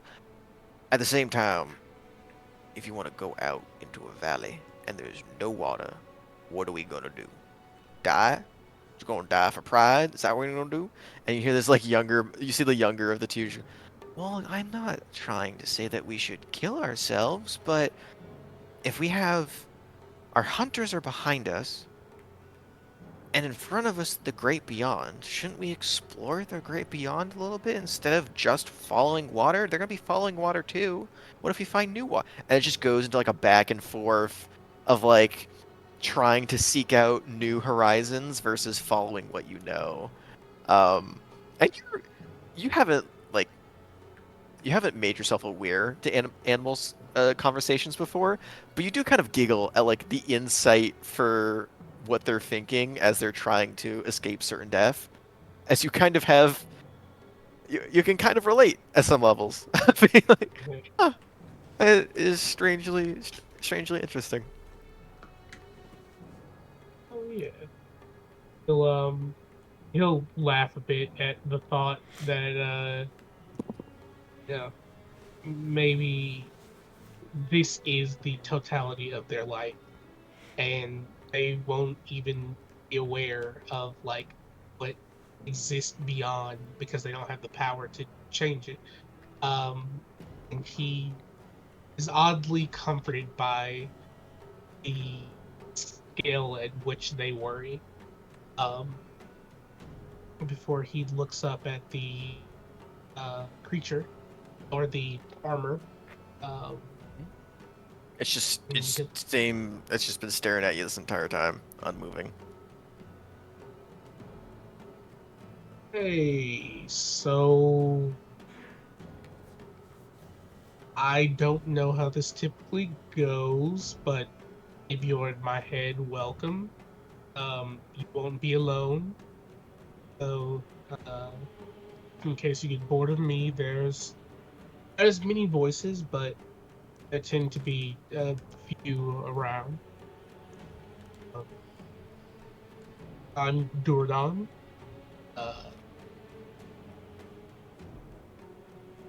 Legally, my name is weird, but Durdan, I think, is the best way to refer to me. Just see, Um, it kind of blinks a few times, looking down at you. What languages does Durdon speak? Durdan speaks actually not a lot. Common, Sylvan, Elvish, Primordial, and Orc. Um, go ahead. You take 4 points of psychic damage, reduced to 2. Uh, as simultaneously, you get about 15 languages that you don't speak buffered into your head all at once as this creature tries to figure out what you can understand. And it is. You've heard a lot of, like, psychic based attacks in your time, even when you were fighting on the ship, on the Renell ship. You were dealt some psychic blows.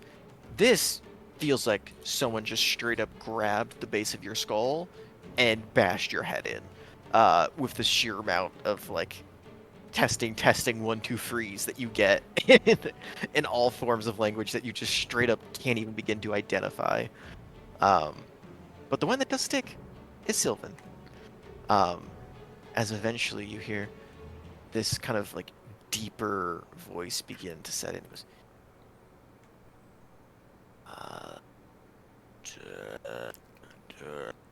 uh,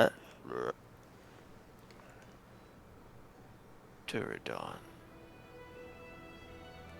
Ah.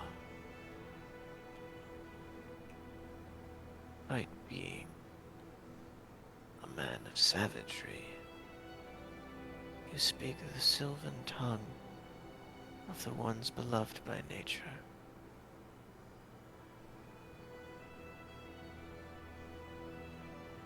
Yes, it was taught to me by my mother. Beautiful tradition passed down for the Pashala tribes. One I wish was passed down for more people. It could have helped build an understanding between the branches of our world. I know who you are. Our bond ties us together. But your mind tells me everything I need to know. You are a man who has seen horrors, but you are also a man who fights for simplicity.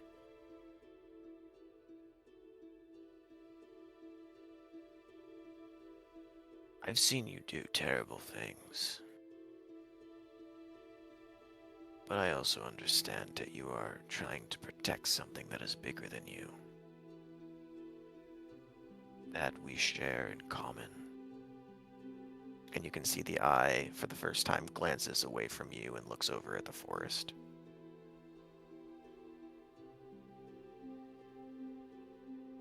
You are like me in one way. We are both guardians of life. However, I must sadly confess I am a bit disappointed in the ones that you are trying to protect.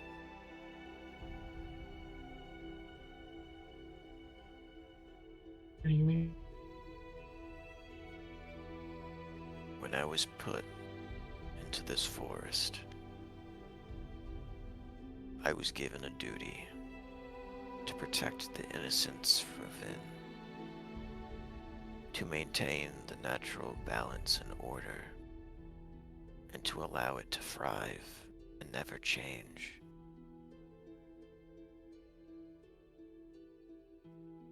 Growth is necessary, that of which I understand.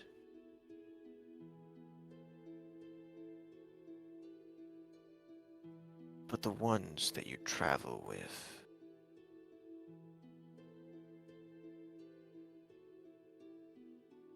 some forests need to be set on fire to regrow and burn away the dead and rotted.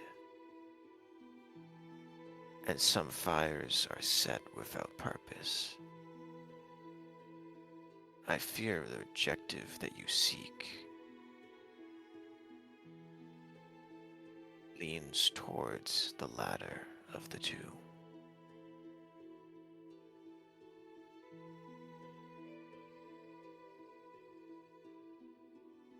You are a man of strength and sound mind, and I respect that to an extent.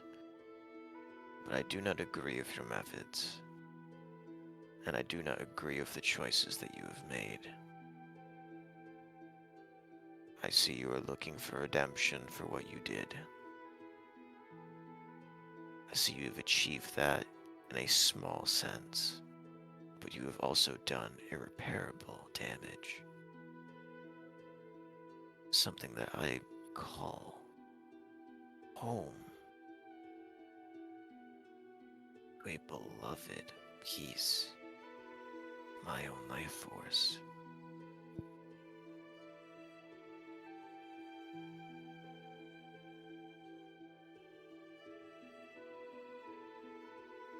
And so I stand, perplexed and confused on what to do next. Your mind and sense of personality is strong enough to resist any of my urges to overthrow you. I do not doubt that you wouldn't be a useful source of power, sense of purpose that could force me to help this world once more. But I am unsure of whether or not I would allow such tragedy to happen again. If that is what you so choose to do in the moment, I would be unable to stop you once it started.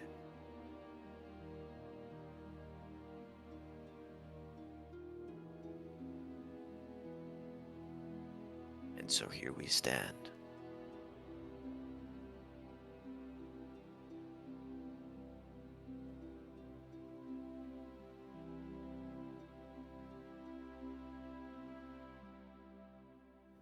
And she just kind of looks down at you.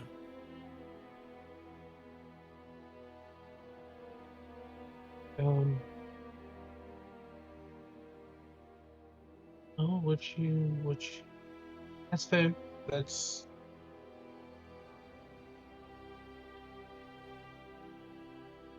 I, I can't lie to you, and I'm sure if I tried, you'd see right through it. I can't speak to what the others desire or how they plan to go about things. As you've said, I've done a lot of things that caused irreparable damage. Can't guarantee or give certainty to a future I'm not certain of myself.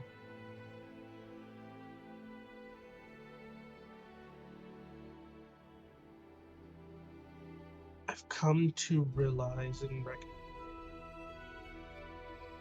all I can do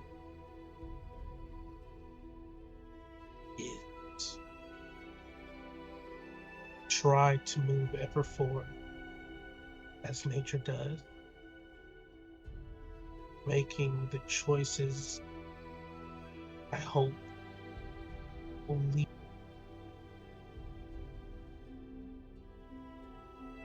the path I think is.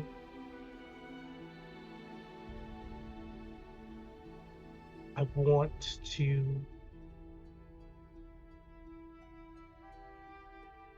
save these people. Selfishly, I want to save myself as well. And I think I'll do anything to make it happen.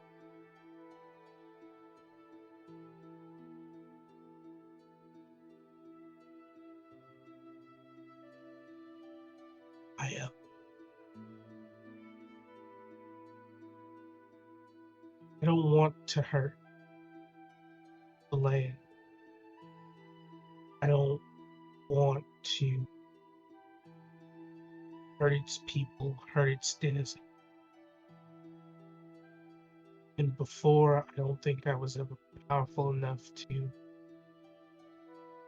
have the choice to do anything other than what I did and still be alive.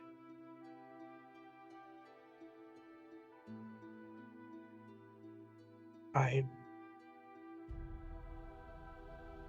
not wise enough to know how I can have what I want, still help the people that I need to help. I think I am wise enough to understand that maybe you have an aged perspective that could help me figure out how to have what I need. Help undo some of the wrong that I've done. That which I've hurt in my own time. Yeah. I only ask that you give me also an opportunity to um, figure it out. Go ahead and make me a persuasion check. I'll say go ahead and do so with advantage. We're looking for a Alright. DC of, I want to call this 15. Persuasion on don't. That's a natural 20. It's a natural 20.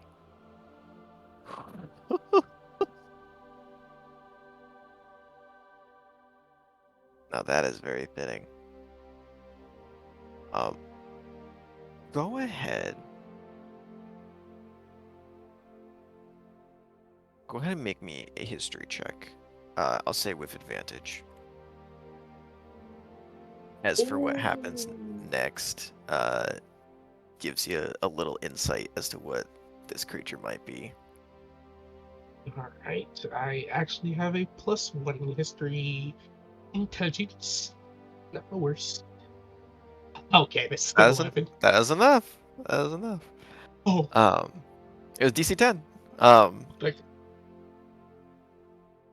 You, as this creature responds, it goes,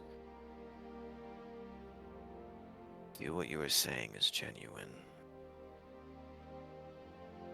And while you are not a man of the land, you do not speak for it. You do not protect it.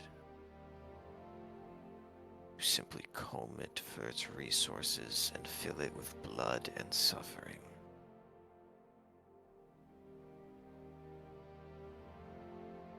You have honored it in the past at least once.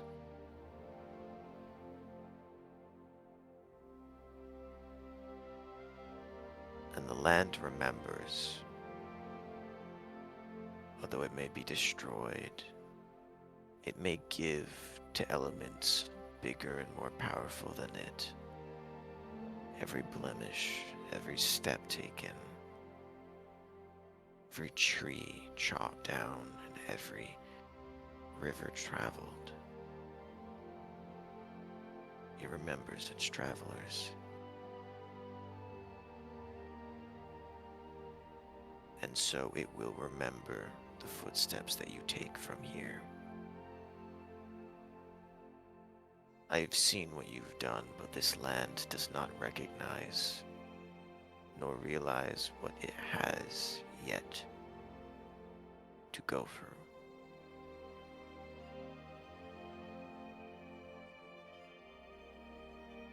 You seem solemn in promise.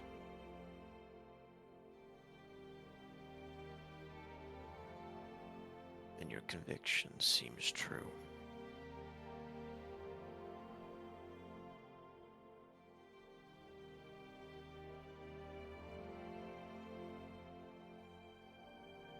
I was born in the thicket.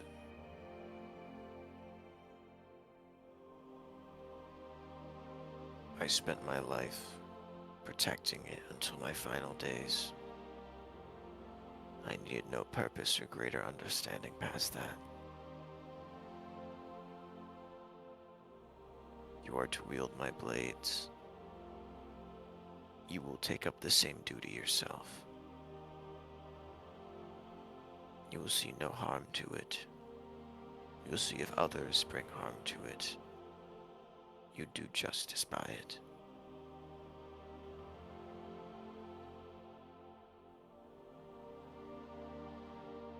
And although it may take some time for us to formalize this connection,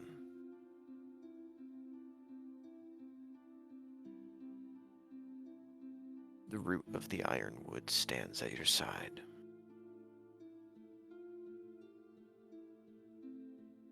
As the name rings in your head, it is only because you spent 8 years on the island for Paradise Peak that name is actually familiar to you.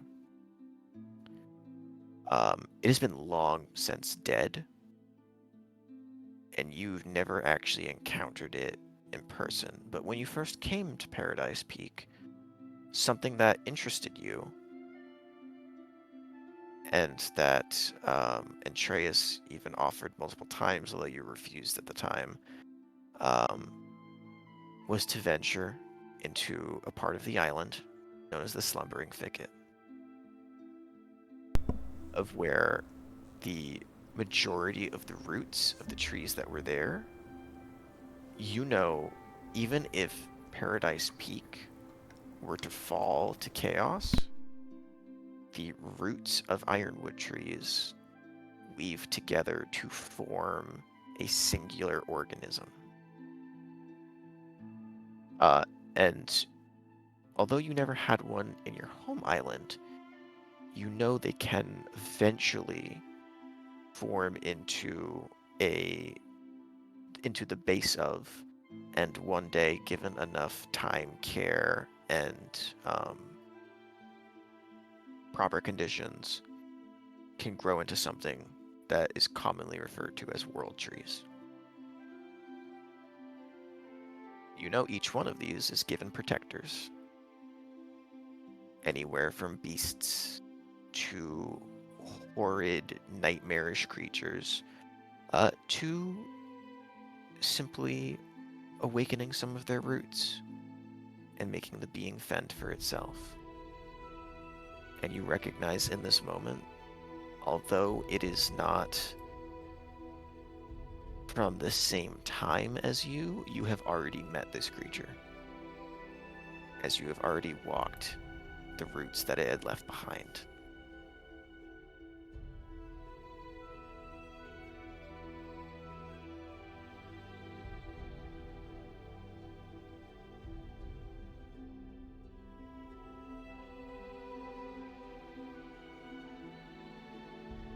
Dahan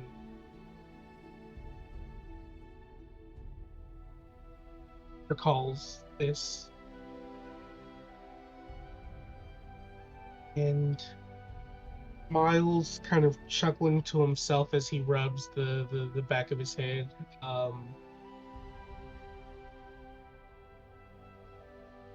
Yeah. Guess in the end, you can't really escape responsibility.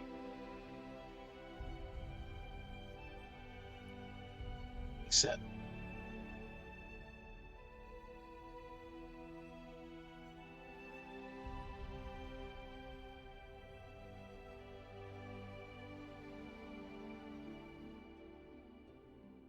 You see the hand begins to envelop you and wraps around you, forming a shell, almost like a sphere of branches, vines, and leaves beginning to encompass you. You see it places you back into the water. The water not actually filling your space, but you can feel the chill and the cold and begin to see the condensation soaking into the roots. As it pushes you back down into the darkness, you hear the voice call out, "When the time comes and you need my help, you know where to find me. In the meantime, think about what change you would like to enact and how it could affect the ones that we love. Freedoms that we hold so dear. and the sense of balance that hunters are tasked to maintain. And you wake back up just in time to hear the body hit the floor. As you snap awake, all of you are conscious except for Mammoth. Kipley, as you open your eyes, you can now see the ice that has worked its way up your left arm, up into your shoulder, is solidified, and it is absolutely fucking freezing. Even for your cold undead form, you can feel the sharp pains as it digs into your skin and as it has stuck you to the top of this being. Duradon, you can see that the roots, the top of the tree that you were sitting on top of and bleeding onto, has begun to sprout a bed of various colored flowers that you are completely unfamiliar with the species with. However, as they open and you can see the blood beginning to come to a stop now by the end of the hour, as the flowers bloom, you can see a trace of red in the white, and you can see the stems from which they sprout have a dark liquid running up through them as they're using your blood as a life source. Congratulations on creating a new carnivorous species of flower. Mustang, as you pull away from Lancelot, excuse me, you immediately get the sense and identity of returning to yourself and getting that state of it just being you inside of your head. But you also get the strong sense that go ahead and make me an insight check, if you will. Because I don't think your passive is actually high enough. Yeah, my passive insight is like 14. Let's see. Let me know if you get a 17 or higher. I didn't. Cool. That's it. You pull away, and you feel like there is something that you missed in that conversation. Heck. It's just something leaves you uncertain. You don't know what, but your immediate concern goes to the small, unmoving body on the floor next to you. Got bigger fish to fry. Okay. Well, Mustang's gonna run over to the crumpled mammoth and try and figure out whether he's alive, dead, did he go mad, what is going on here?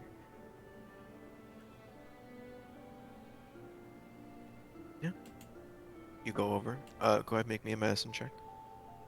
Wait. Particularly good. Let's see.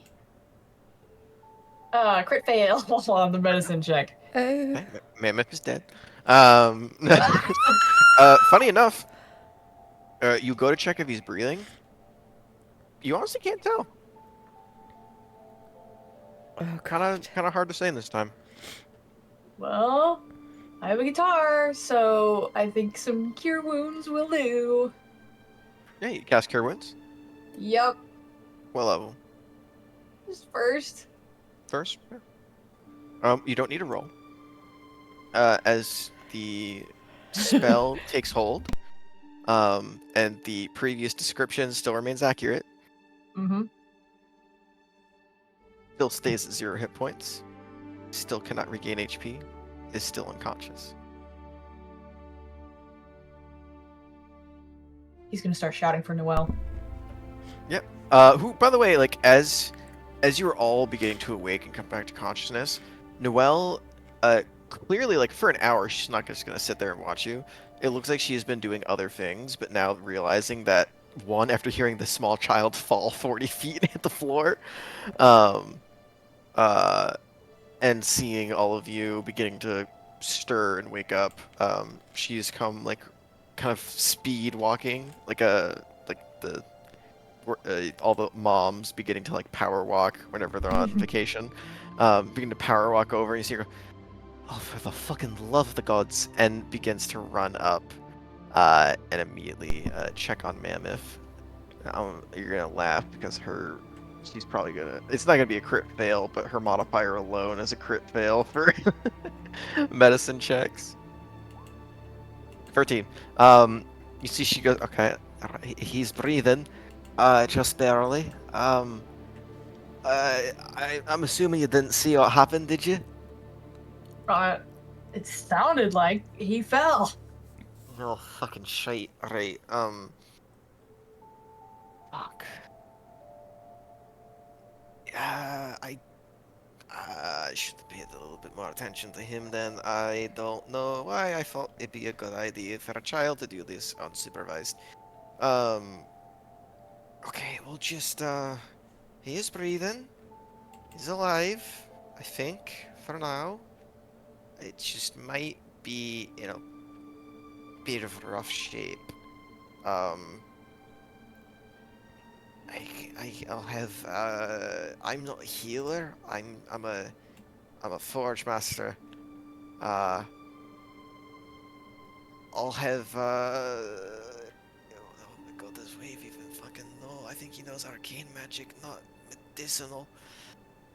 I'll You go guys don't have see it. any healers? We don't need them. We're fucking. Not a lot of incidents occur on this fucking vessel. Alright? People don't just come breaking in and breaking our bones. I have a monarch of dragons here. It'd be very stupid if they did.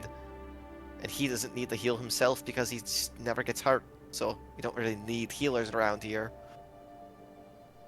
I'll go check to see if we have any potions.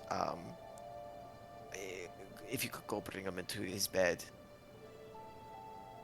His I wife think a he- healer? Maureen, I'm not sure. I don't think she's a healer. I've never asked, but I've never seen her cast any spells, so it's not my business to dive into the business of Eldrin's wife. Well, you know. That's a story for another time. We got a child that's unconscious. Hey, just give him to me. And she just picks him up. And you can see like Duradon has kind of like the more lean, muscular physique. Noelle is short and kind of like have you ever seen the memes and jokes about like how a really tall dude can work every day in his life and will only achieve like the bare minimum amount of muscle, but like someone who's 5'2" picks up a dumbbell once. Yeah. Just look at it. Yeah, Noelle Yeah. Noelle is that definition of absolutely jacked, and for Looks no so good reason. Um, she picks up Mammoth with little to no effort and just begins to speed walk out of the forge, bringing him back towards the housing portion of the palace, the residential district of Iru. As she hurries off, you can see her pulling out a sending stone and beginning to speak into it. She's going, whenever you get a chance, if you could pop over to the wee boy's room, it appears he has fallen unconscious when trying to bond with the walker. He is still breathing, but it doesn't look like he's waking up, and I don't want to just throw him around and see if he does. Okay, thanks, bye. She begins to power walk off. However, Duradon, you do notice during all this that Kipley has yet to move and or make a sound since all of you have woken up.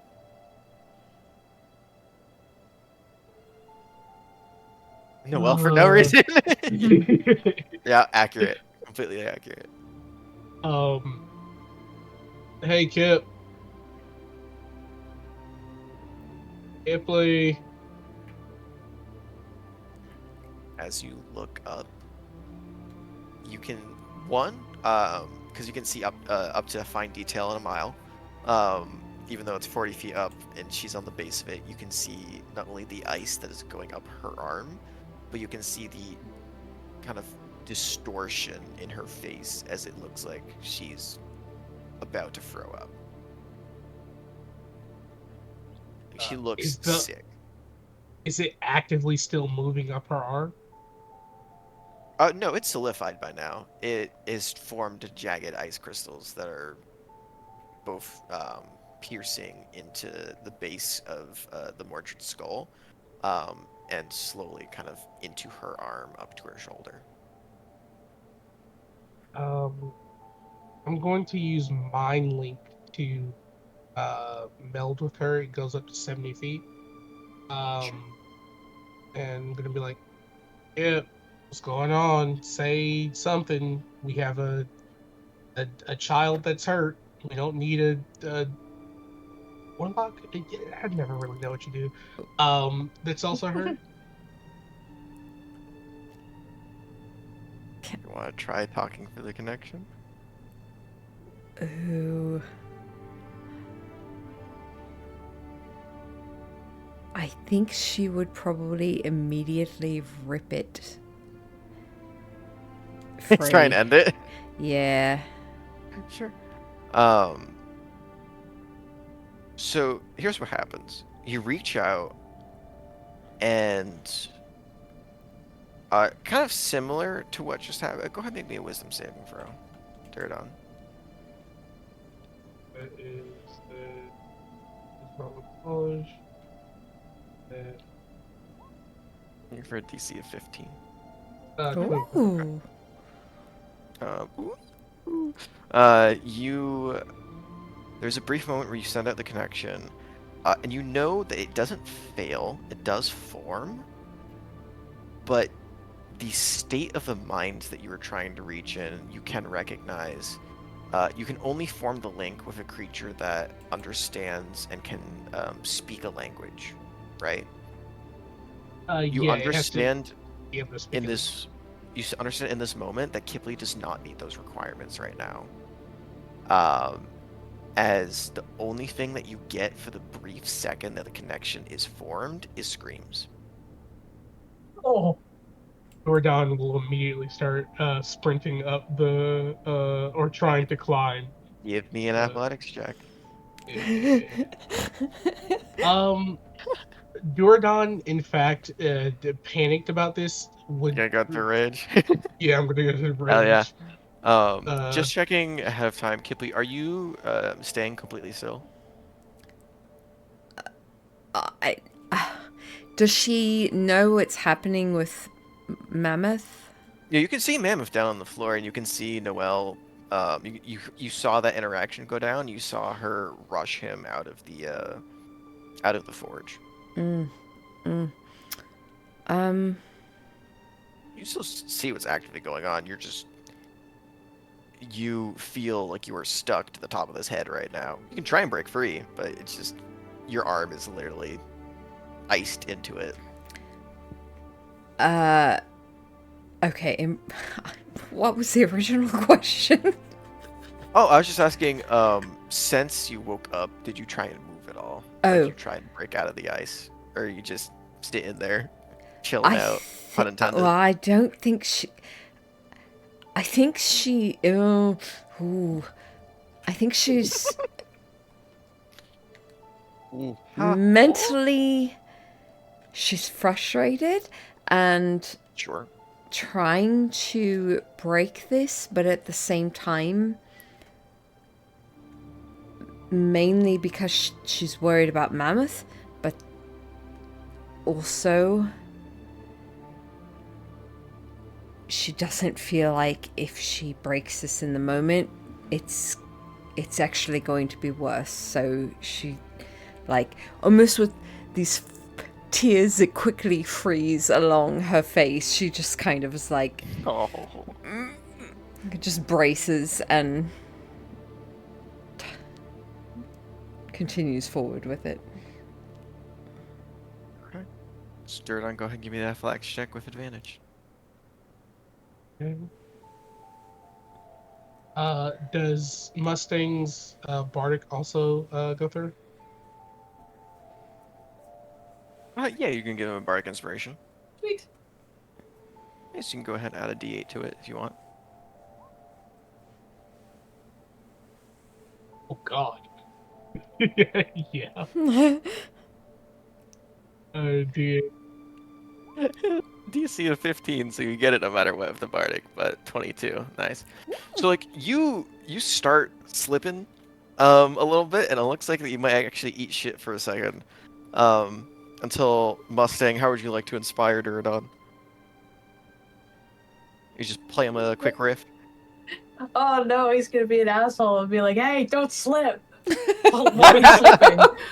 Yeah, 100%. Dying.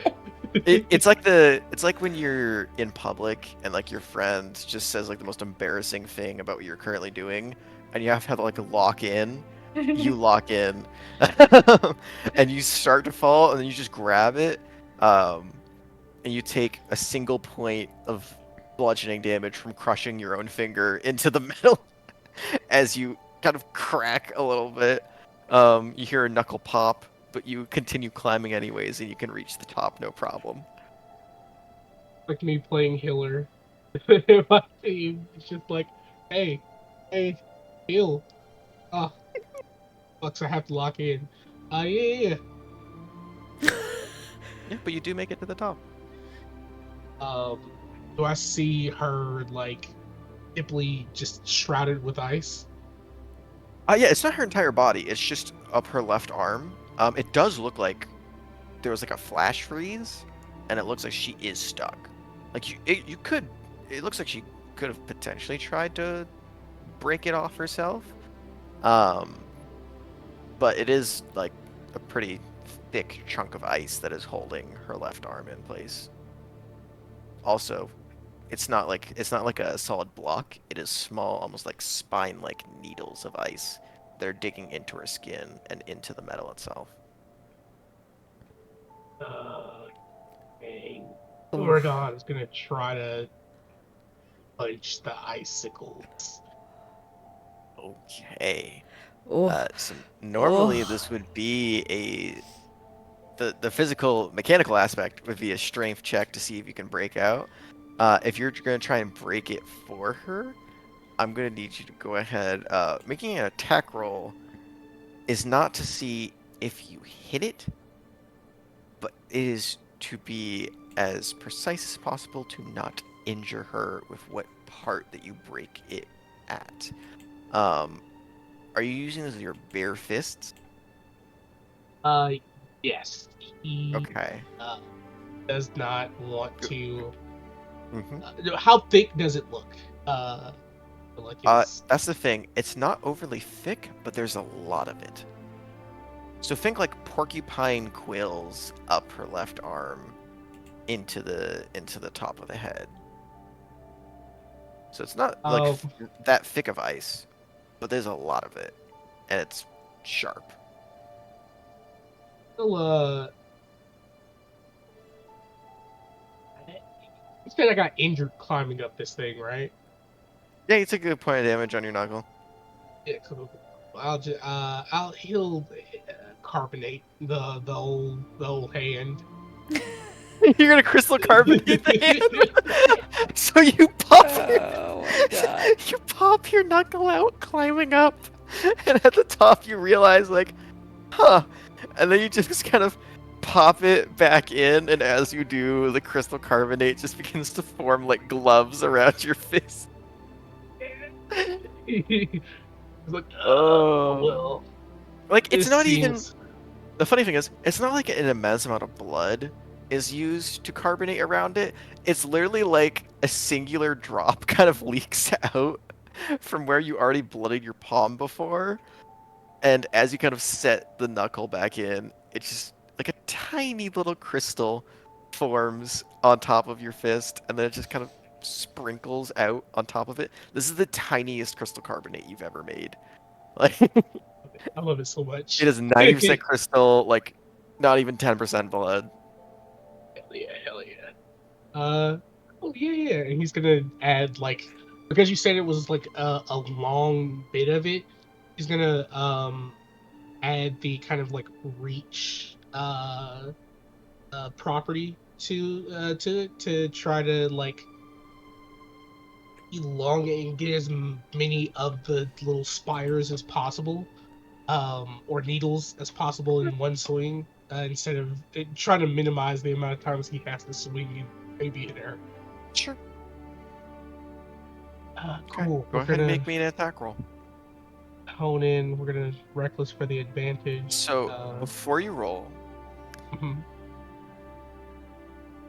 since the damage doesn't matter too much here, the only thing that you are really looking for is to not roll beneath her armor class. Dang. If you roll beneath a 13 somehow, you are 100% going to injure her in this process. If you roll above a 20, minimum damage. Anything above a 20, no damage to her whatsoever. This has the same modifier, so that's why I'm using it. Advantage over 20. Train 17. me. Okay. So it is kind of the reckless aspect. You're like, okay, don't hurt her. You bring down the clawed extension of the crystal carbonate with a lot of force, and because you're so focused on trying to do it in one go, you do successfully get it in one go. However, in the process, you really rip a lot more ice out of her skin than you meant to, because you were just trying to break it at like the base so you could get like a clean cut, but you accidentally kind of carve out a few inches of the ice so that when you hit it, there's still ice stuck in the shoulder, and because you hit it at such force, because this ice is not just normal, um, definitely magically created, it doesn't just break, it bends a little bit, and you just tear up the left arm a little bit on the way out. Let me go ahead. Bop, bop, bop. I almost rolled free D100s. That would have been really God. bad. You take 259 points of damage from ice. Sweet. As you do. Cool, Okay. cool. You take 19 points of damage, Kipley. As the ice shatters, you are free to move, and you're no longer restrained, but the ice chunks did just tear up a good part of your left arm, and you are now kind of like actively bleeding a little bit, but Yeah, Kipley. nothing too terrible. Honestly, she doesn't like scream out or anything. You just kind of see her grit her teeth and just kind of like grunt through it. And then with her free arm, she just kind of swings it around you, Duradon. And she just gives a nod. I didn't finish. It's all right. I'll take you down from Mustang to have a look at you. Is he alright? Hold on. I don't know. Okay. So, Duradon, Hmm? you see Kipley's lips moving. Nothing comes out. Oh, fuck. I'll take her a little bit. You hear Hey, no word. Like, you can see her. You don't have observance. You can't read lips, right? I do have observant. Okay, cool, awesome. So you can read what she's trying to say, but she's not making any noise. Like you can tell there's like, especially since like she's hugging you and you're holding her, vocal cords not moving at all. There's not a singular noise that is even attempted to being made. It looks like she's trying to, but the body itself is failing. So Megan, if you want to talk, you can, but he's just reading your lips. There's no actual sound that comes out. Because that is a very funny way of getting around this. Mustang. Now, Mustang, on the other hand, is fucked. 'Cause cannot read letters. Yeah. We have the part two. We got what? We got a part two. Hold on, here I come. Enduraton is just gonna pick Kipley up in one arm and, like Titanfall, just kind of Oh, jump. oh, Prepare for landing, pilot. Just Yeah, boom. Kipley's like Hell yeah. good arms wrapped around his neck. Good shit. You're just gonna eat the fall damage. Yeah. Love it. Go ahead, for the sake of sakes, make me a dexterity saving throw with advantage. So you can see where you're landing, so you do get. Can she throw her wings out 22. too? Oh, 22. Fuck it. I'll be so real with you. Your wings can handle your weight. It's gonna do jack shit for Duradon. That man weighs far too much for the wings to make a difference. However, it doesn't really matter. Because with a 22, you kind of superhero landing it. You do still take damage. Because you're falling 40 feet. But you also did like just attack. So I'll allow the rage to be falling off as you land. So it's just gonna be. Want to roll match? It's not bad. So it's 17 points of bludgeoning damage halved to 8 points of bludgeoning damage as you kind of just impact hard against the floor. You kind of do the thing like where you fall to one knee, but you don't like it's not a collapse immediately. It's more of just like lands, falls to take in the blow, leans get into the blow, excuse me, and then you can immediately get back up afterwards. It's a quick recovery. Yeah. Oh, this actually dope as shit. You're gonna feel it tomorrow You- though. Oh, yeah, for sure. The kneecap won't be a little busted. He's like, God damn it!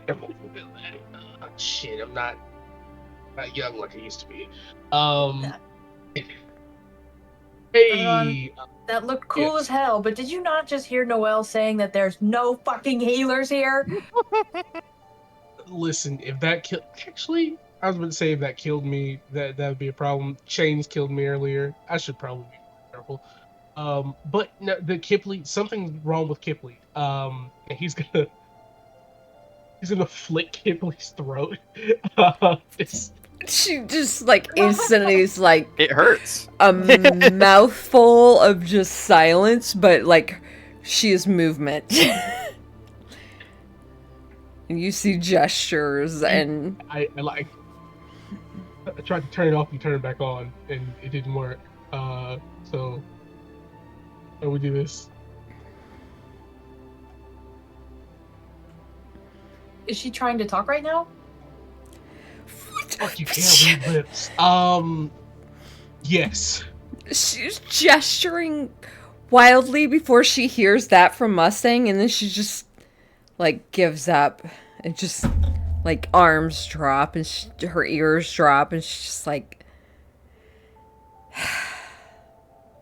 you just see a certain amount of failure kind of weigh down against her shoulders. Oh, Kipley, don't look so pitiful. It's not so bad. Now you can't trauma dump on unsuspecting strangers. She just Crazy. makes like a small gesture with her hands, like trying to form like Mammoth. Like, where is he? I will mind link with shit. I see. I will mind link with Mustang and read Kipley's lips and act as the in between for like their conversation. And try to like use that as a passing of information for Kipley to speak to Mustang. Sure.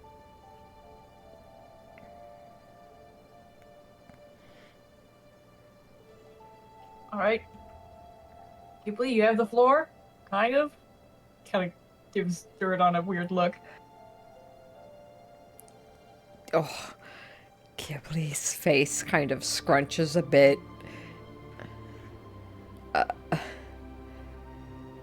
You see her look between, like, the two of you for a long moment before she just kind of, her head drops, one of her ear kind of perks up a bit before the others drops, and she just kind of trudges past. She walks away. She just kind of, she flips the bird behind her. I can read lips. You can say what you want to, and I can communicate it with my. All right. Uh, what the fuck did we do? I don't know. Kipley was iced up there, and I don't know what happened. I assume maybe her bond didn't go as well. Are we the only ones that had a decent time? Was like your experience good? They're totally nominal, as nominal as connecting with a dead giant walker could be. Dead, not dead. Somewhere in between. Of course, par for the course. Okay. Did you Um, make the connection then? yeah, actually, mine wasn't too bad. Of the going on a really good streak of people entering my head, not wanting to hurt me, be harmful to me. So, it's good. I got a new objective in life, like a new life goal thing. Um, so What that's is really it? good. That last we Uh, spoke, you were kind of a leaf on the wind. I am now the protector of the iron thickets or ironwoods. Like a place.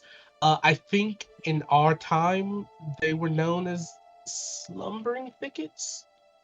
Um, but yeah, no, it's now I'm a protector of that space, which means I can be a good hunter, I guess, instead of like just the savage one.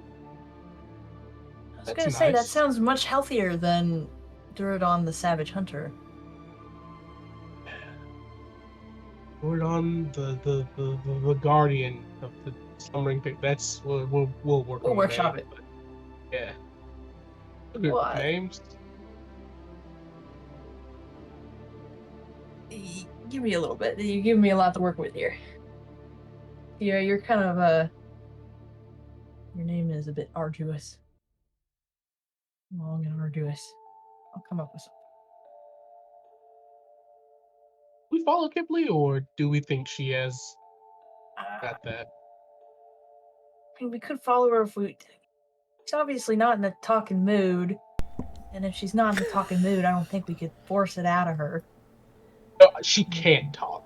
I think is the thing. Oh, that actually goes hard, man. That's Save it. fire. That's fire. It's Fire. Oh, um that wasn't unconscious.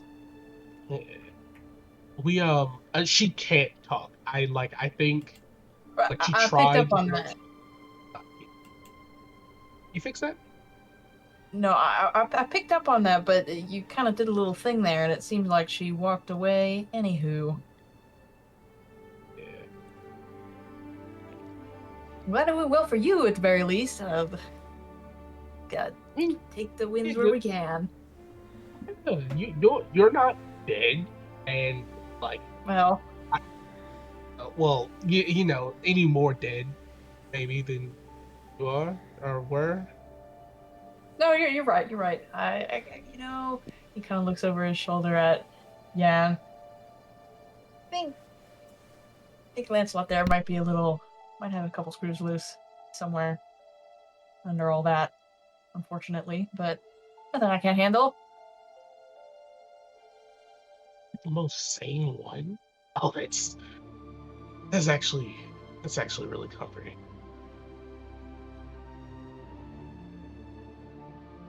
What about yours? Uh, Are they agreeable? it's yeah, he seems to be really wise. um, is a protector. Is pretty much like I want to protect my little area and my spot. I don't want to do too much. You know, I'm all for nature following its course. Set fires to coal. And create room for regrowth and things like that. So he pretty much like anchored into, I guess, this world as a creature of this stature could be. Um, that's actually pretty good. Yeah, it sounds like you got something to aspire to. Oh shoot.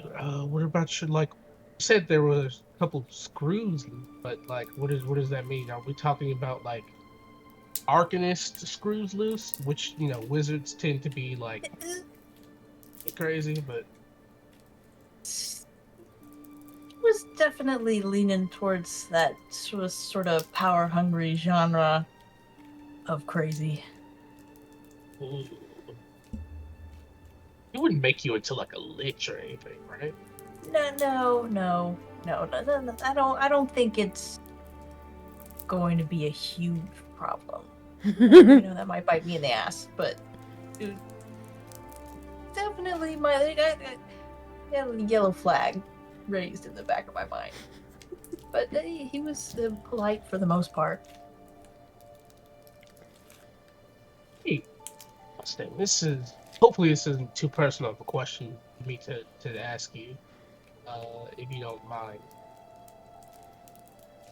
Go for it, shoot. Are you a lich? Am I a lich? What kind of monster do you take me for? You just asked me, Mustang, have you killed 1 million babies? No. Oh no. So what I know about a lich is that like you're undead and you cast magic. Okay, well, That's let me enlighten you that you also need to kill like 1 million babies to become a lich. uh, haven't you killed a lot of people, or is that like a Yes, but not babies. Mustang, go ahead and make me a history check. Or, no, not a Have I history. killed babies? You're a lich! You're a That is so lich! perfectly timed. He did not mean that in the slightest. You've killed at least 19 babies. Mustang the baby killer. Oh Make no! me. I'll allow for Arcana or Religion Was that for me or Duradon? for you. Okay. I mean, Duradon can make one as well, but it'll be a disadvantage. The babies. You're say Arcana? 14. Arcana or Religion. Go religion, Good it's choice. more personal. It's more offensive. For the babies. Babies. Oh my god. I love the immediate reaction. Have I killed baby? If I kill it, I mean, his memory is not the greatest. Maybe he has. God. That I would am the be. post-birth abortion they are so afraid of. Yeah. That demon was actually just a Mustang. I can't believe saw. I got 14 in Arcana. 14? Okay, and Duradon got a 4. So, yeah, Duradon, literally, you have not a singular clue on what it requires for it to Mustang Baby Slayer drums, for it to, for someone to become a lich. You don't know the process. You don't know how to even start it. It could be just blood sacrifice. You have no fucking clue. Mustang, you don't know much else, much more than him, but you don't have to technically kill people to become a lich. You have to kill people to sustain yourself as a lich. You know that as a difference. And you know, in your time being alive, you've never had the requirement to eat another person's soul to remain alive. You just exist. So you are most definitely not a lich. Does that mean that you are not undead? No. You are most certainly undead. No, we You almost just certainly don't- dead. You just don't know what classification you fit under. Excuse me. It's just you are most certainly not any type of lich and or like demi lich territory. Yeah. That's a big fat no, Dirdon. I think if I was Lich or Lich adjacent, you all would not want to keep me around. I wouldn't want to keep me around. Yeah. Ooh. You, I don't, you know about Kipley's things? Do I? Could you repeat that? Like, you've only known Kipley as like Kipley, and she sometimes turns into a bat, right? That's Right. like that. Right. Right. She only turns into a bat, right? I mean, that's all I've ever seen her turned into. Why are you asking me? Aren't you like her keeper? Type. Yeah. All right. We should go see Kipley. In Mustang. Definitely Mustang. Yeah, I'm right here. Nope, not Mustang. Fuck. Your mini-me. The mammoth. Mammoth. Yeah, that would be why. He's gonna kind of cast a parting glance over his shoulder to Yan with a glint of concern in his fiery eyes before leaving the room.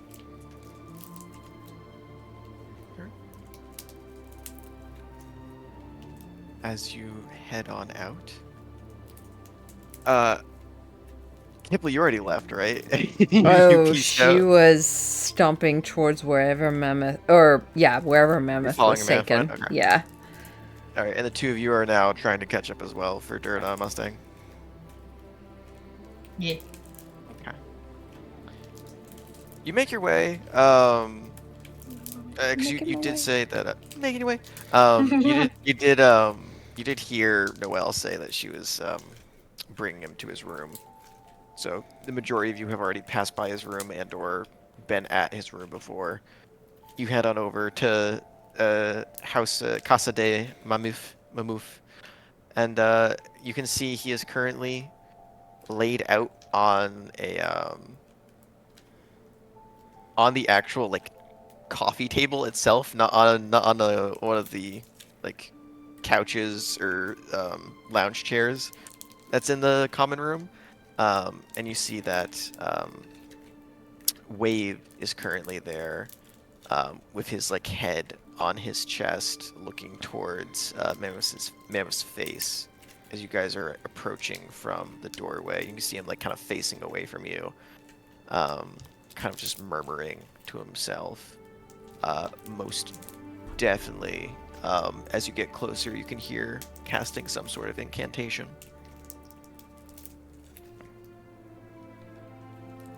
But Mammoth is still unmoving. And you can it's still really hard to see if he's breathing or not. Like the chest rise is barely noticeable.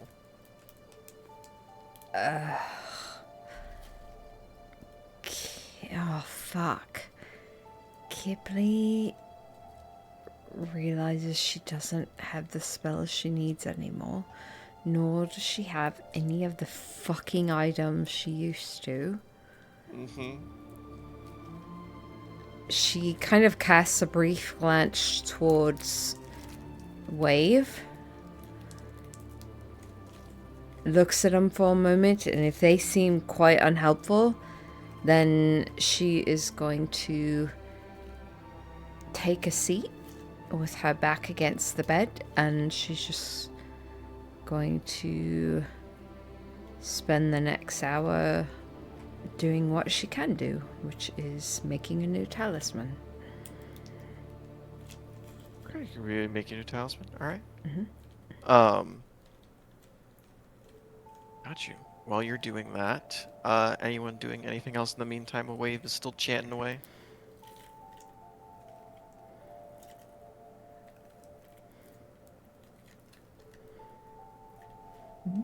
Or what? Going twice. I'm gonna telepathically. So you're saying sorry. No, sorry. I'm gonna telepathically link to Kipley. Okay. Hey, Pipley. Fuck off. What did I do? So go ahead, make me a wisdom saving throw. Pterodon. Oh, fuck, it happens every time. Uh, God damn it. Yeah. Oh, Is that just one? Is that one and done? oh She's God. currently experiencing constant hell. Ah, shit. 17. 17? Cool. Yeah. That's still a failure. you reach out, and not only you do hear, because you didn't talk last time. The link does work. You do hear Kipley's voice saying "fuck off," but it doesn't sound like Kipley. Like when the voice rings through, it sounds like her octave has been pitched down by like 10, and it echoes. So it's like the demonic version of Kipley. I'm not even gonna try and do. I'm not gonna try and do the Kipley accent pitched down by 10. I can't do that. But it's like pitched down times 10, demonic Kipley, and it just reverberates through your head. Echoes. Thank you. That was perfect.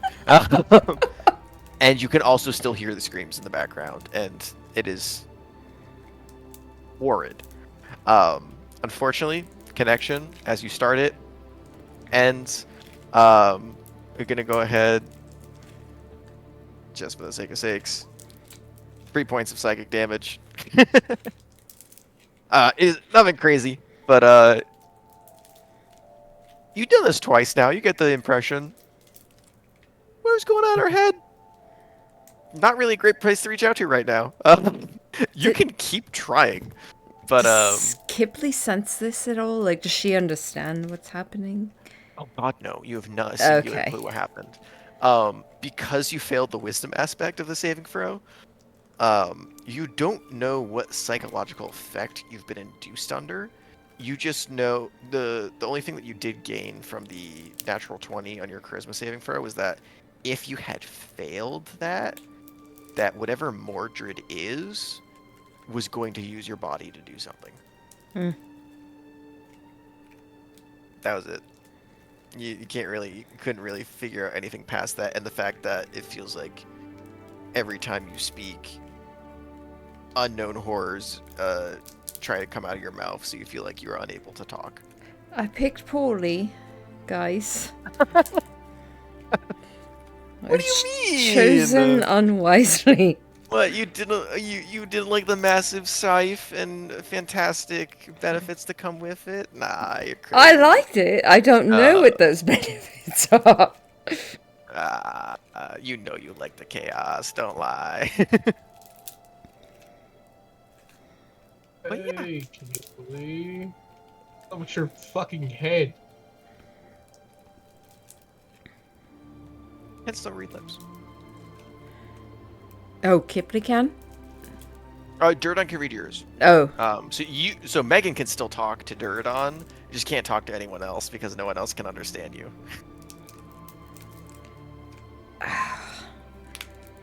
I mean, if she doesn't understand what's happening, she's probably just concentrating on trying to create a new talisman. So she's got, like... she's kind of been growing her hair out, so she's kind of grasping at a piece of it and just constantly twisting and pressing her nails into a lock of it and just kind of tugging at it consistently, her fists kind of one over the other, pulling and twisting at it.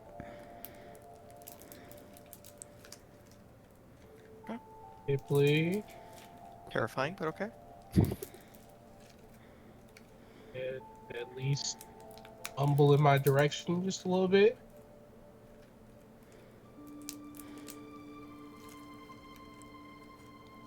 You just kind of see her lips moving in a consistent pattern.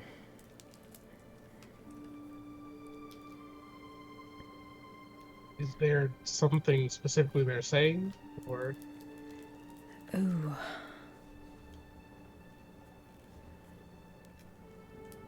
It's probably... Honestly, it's probably an abyssal.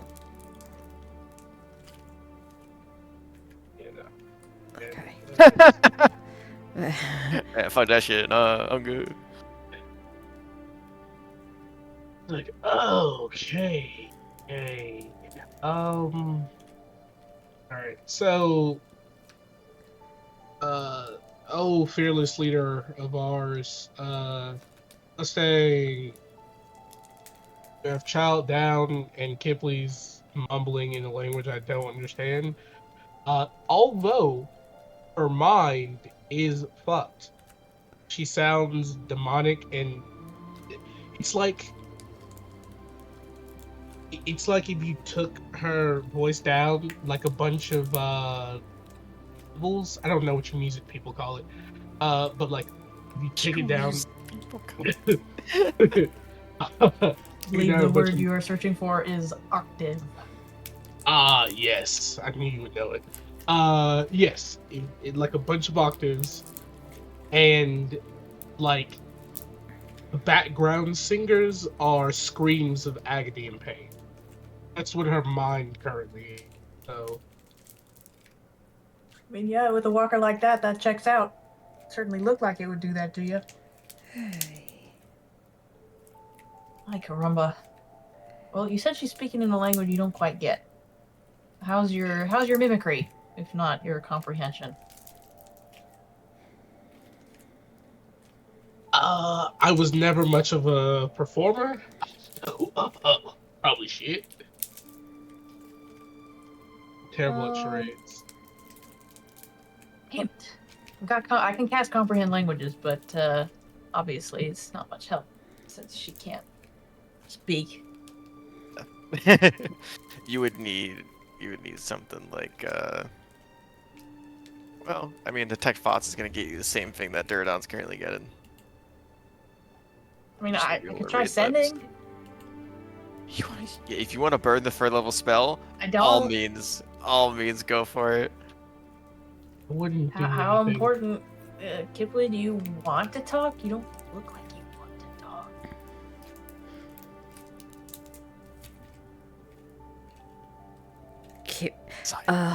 Kipley's eyes kind of zero up to you, like slide up to you suddenly as she continues to tug at the hair, and she just gives you a very pointed look. And the eyes drop again.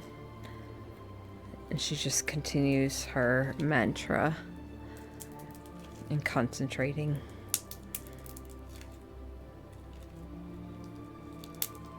Yeah, dirt on that. That felt like I don't want to talk. You just gotta drop it for now. Yeah. Um, it's fun, right?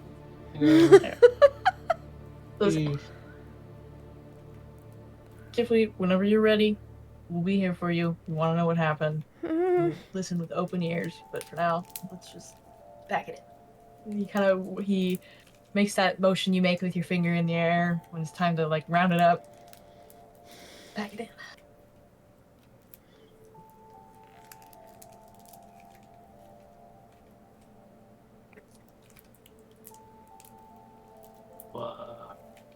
what now? We're only batting. Baseball doesn't exist. Maybe I don't know. Certainly not. Yeah.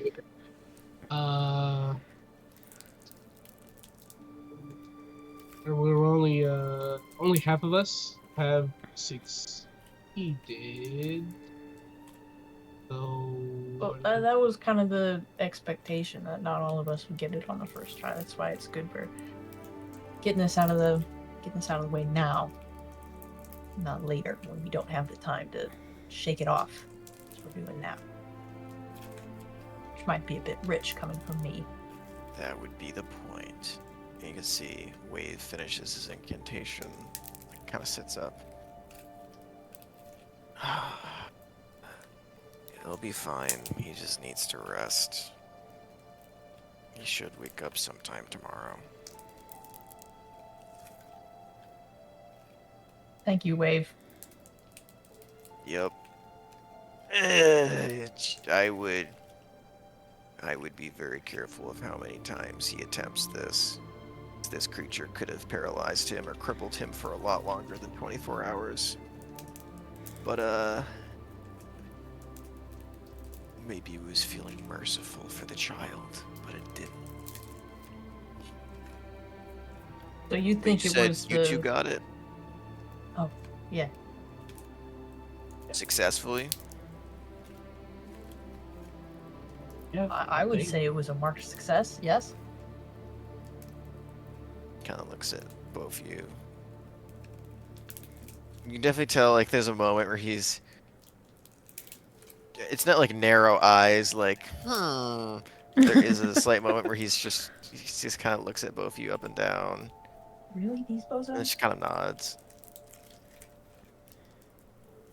And I assume that he just kind of looks at Kipley silently wrapping the most like horrifying display of creating a talisman. He goes, I'm assuming that she didn't share in that success then.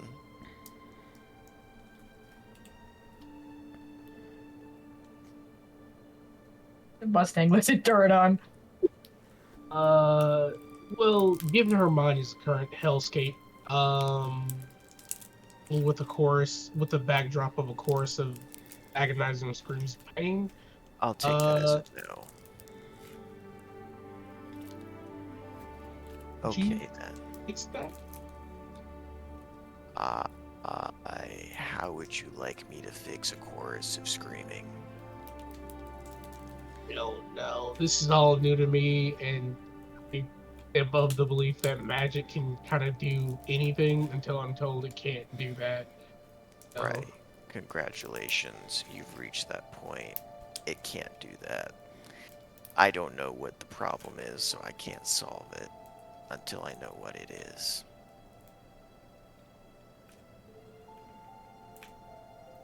she's not really in the explain the problem mood right now, so It's she- not her explaining it, I just need to know what it is. At the same time, I don't feel like it's the best idea to just start digging around for answers. So, respectfully, if his problem is going to be solved in 24 hours, I think I'm just going to wait to see if hers is too. If by tomorrow you're still hearing screams of horror, terrors, and death, I'll make sure to stop by.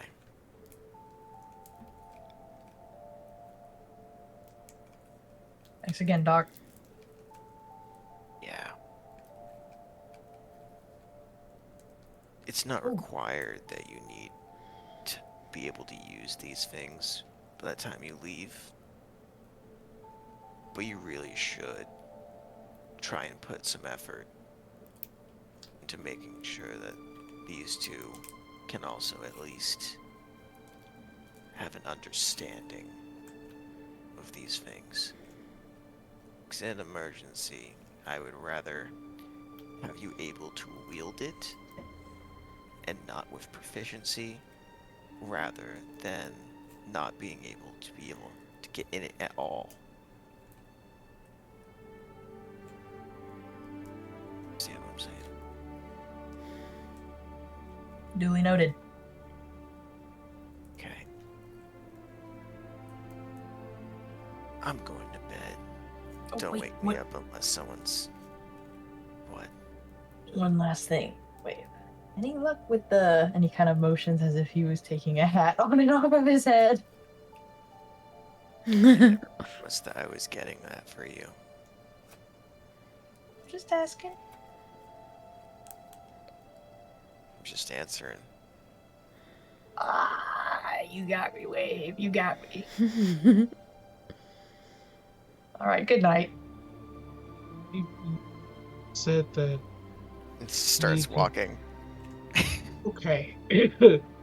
You still need to speak to me, or no? Okay, all right. Is the world on fire? No, but you told Says me from to. the doorway. Just me.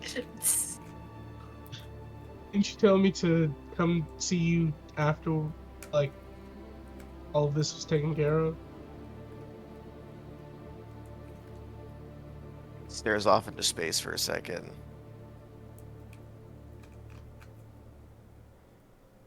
I don't know, did I? 'Cause I've been real fucking busy. Was it? It was maybe something Uh, with your sibling.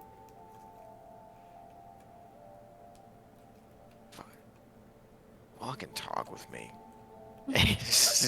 Without even waiting to see if you follow him, he just leaves. Okay. I'll Bye, follow. wave. Did you just bywayed me? Yeah. I hate you. So, Bye, wave. bywayed. Bye, Yukio. Oh, God.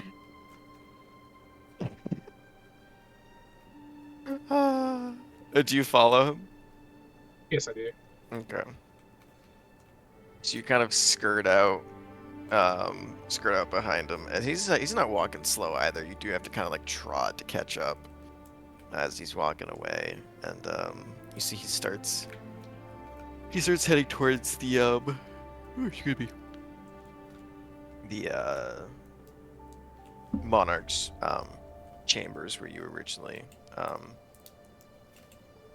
where you originally were at Uldren, and as he's heading in that direction, he goes, um.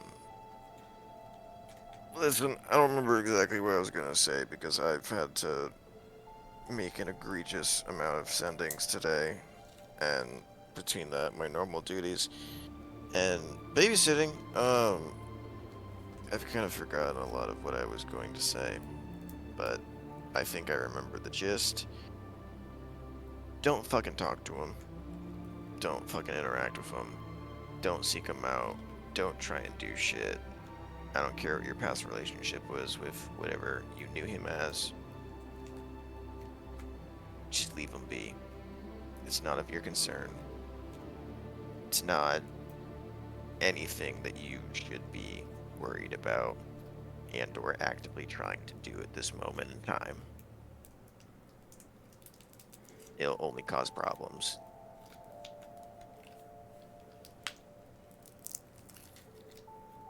I feel like I already told you this, but I feel like you also didn't listen. Or you said something else. I don't fucking remember. No, It's been a lot. didn't come from you. It came from the monarch originally. Um, and I guess are reaffirming. Cool. Yeah, no. Don't be an idiot. There's a lot that is going to be happening soon between us making contact, even though it's not us directly, but still us making contact in any way, shape, or form with Magocracy is extraordinarily dangerous. And although he is currently out on his own, it's pretty hard for people to find and identify us as a whole. Our faces aren't too well known. We don't really make great names for ourselves, except for the legend of the actual weapons, not the people behind them. So maybe do your best not to out him and, you know, get an entire city of mages out looking for a magic sword that can talk. They kind of dig that shit a little too much, and that causes a lot of problems. And that's the least of my worries, because I know you want to do a whole lot more than that, right? Yeah.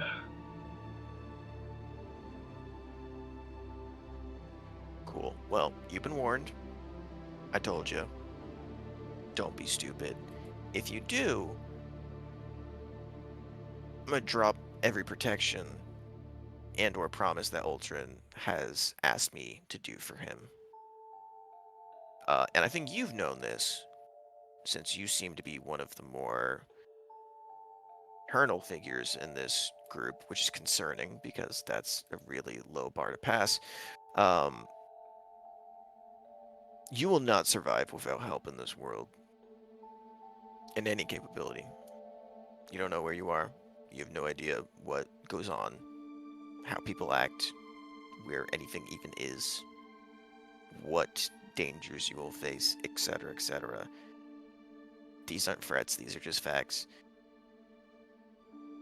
If you try and make contact with my brother, I'm gonna throw you out into the open and leave you by yourself with no help. And in a year, you know what will happen.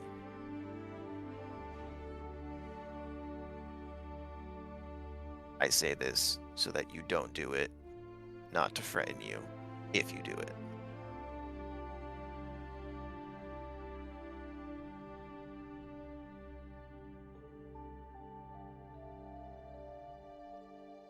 All right. All right? Hmm. Just Yeah. don't be an idiot. It's not that hard. I'll try. Okay, good. That you show some promise with the fact that you didn't immediately break down asking for 1,000 reasons as to why. Would you have told me if I started asking? No, but Yeah. Mustang sure did, so I know your group can be some nosy individuals. Not just nosy, that's not accurate. I know your group has issues with how you talk to people. Same. I'm not saying I'm the most amicable person in the room. At the same time, you know where you are because you've been threatened by Uldren before, and I'm pretty sure you understand a little bit more than them that there's a kind of hierarchy to these things, and who exactly you should be asking questions and so blatantly of without thinking the consequences of what the answers might bring, you know.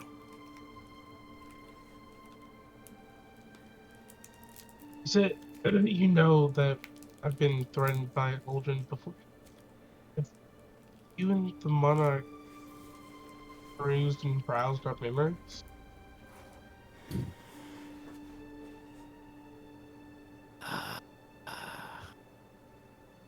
The fact that you think that we didn't do that the second you got here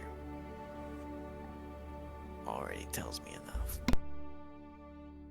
I mean, I assume, but I want to be like, hey, powerful person, do you look into my memories? In the Do you midst of not know knowing whether they want how many to. people show up in a monarch's doorstep, never mind inside their home, just dropping out of the sky on occasion? I'm gonna answer that question for you. 0. So yeah, there's a lot of questions when you showed up out of the blue without any answers. You were unconscious, and your other friends couldn't couldn't tell if they were fucking lying out of their teeth or not. So we checked to make sure it was accurate with you, and we saw uh, other Uldren kill you, essentially.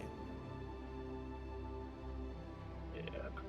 So, yeah, no. It seems that Uldren's a bit more in control of his temper right now.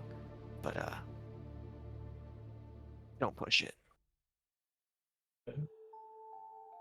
Far back did you all peek? Hmm? How far back did you all look? None of your concern. And trust me, I'm not that interested. There's not a lot that impresses me. So I didn't bother looking too far.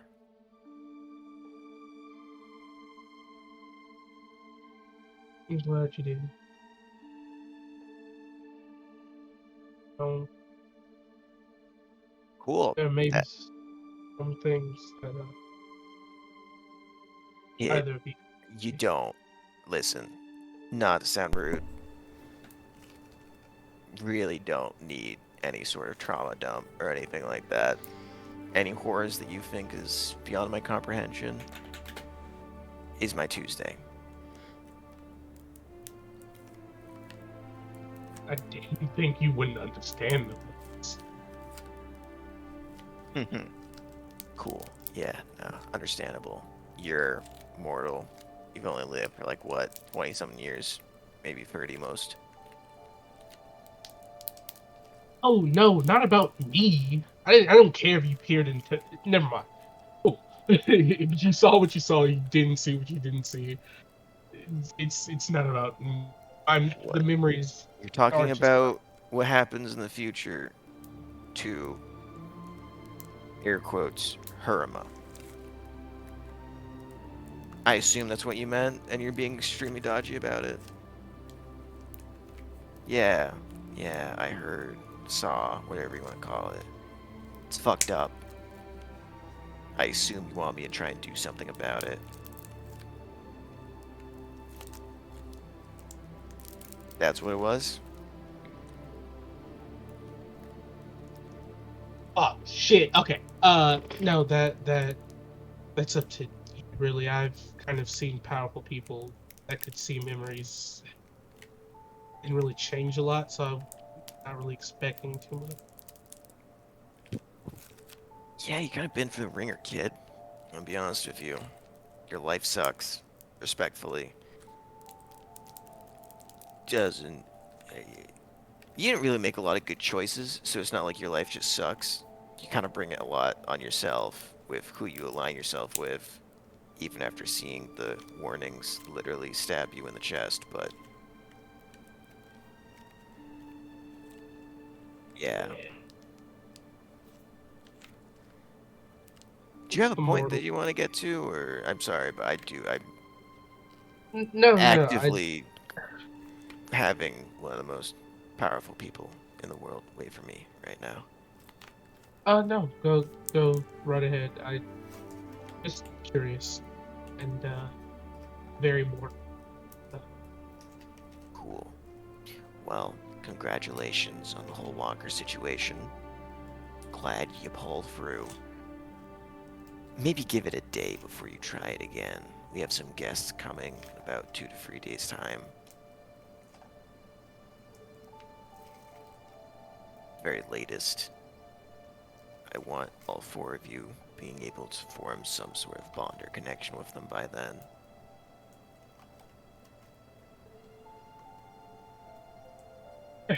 gotcha. Wait.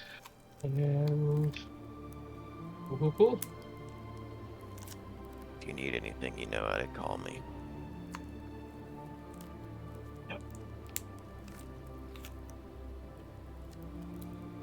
It kind of just gives you like a little bit of side eye as he goes to turn and walk away, headed towards the 2 big old double doors that you originally saw when you arrived here.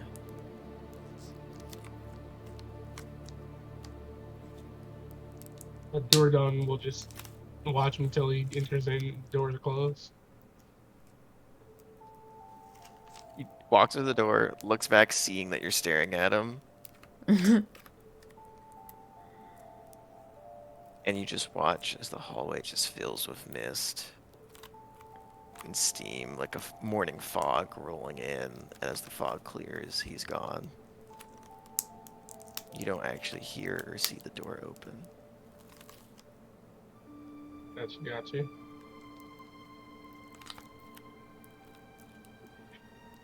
For now,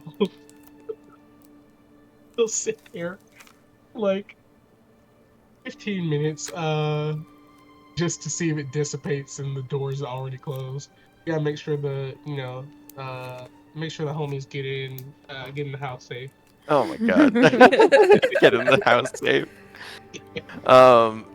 No, it's pretty instantaneous. Like fog rolls in, like a minute tops, it disappears, and There's no sign or trace of him.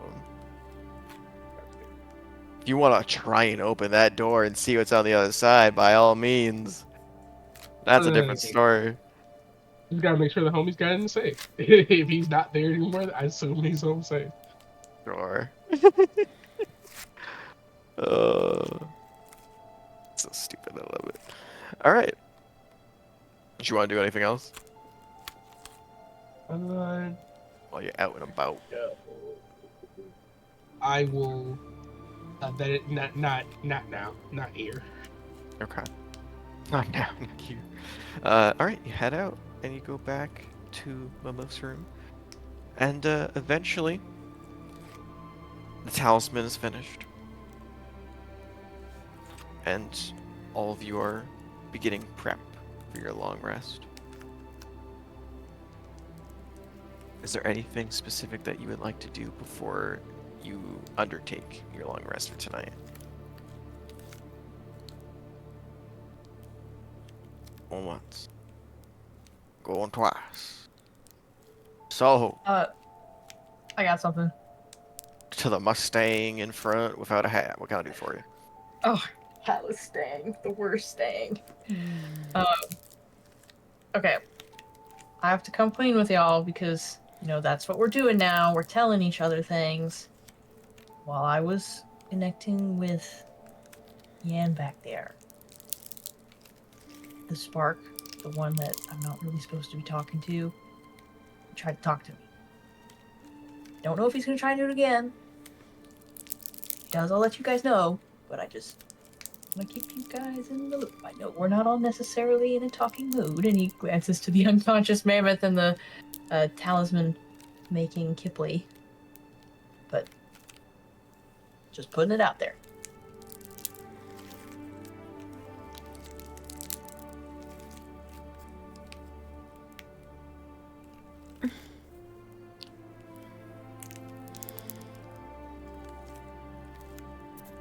Yeah. Kipley just unable to God speak damn it. just there. She's just like tugging frustratedly at the like lack of hair, like eyes. It's like anger crocheting. Yes. She's just like Yeah. twisted.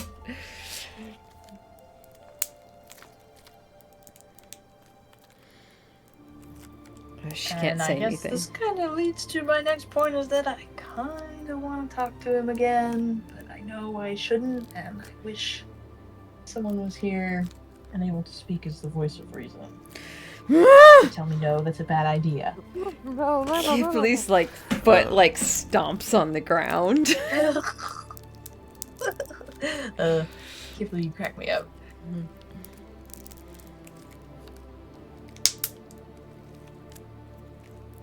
Turn it on. Please just say something. I need to hear someone's voice. Oh, that's right. I'm Neil. Hey, listen. As someone that has maybe made a lot of choices that aren't the best choice, especially involving voices that maybe shouldn't be in your head all the time. I mean, what are the odds that the voice can take control of your body, right? Like, It can and it will. I'm And- sorry, what? It has, and it will, again, if given the chance, I'm sure. And also, I should add this, that if it were to take control while I was piloting Lancelot, that could be an absolutely epic disaster.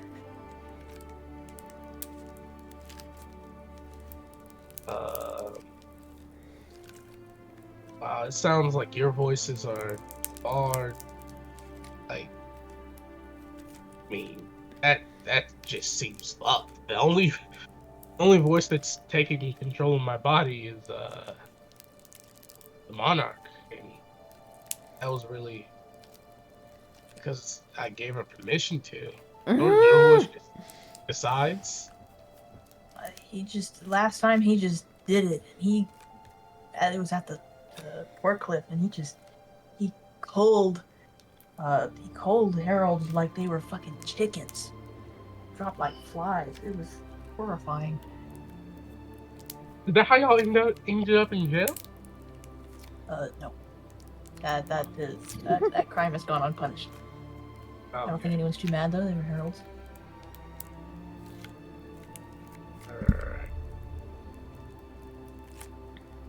Have we been? Where were we? Like, has it happened around us, or while we were in the vicinity, or like No, what was? pointedly, it has only happened when I am not with you all. I do wonder if this is by his design, or if that has just been when I have found myself in the most trouble.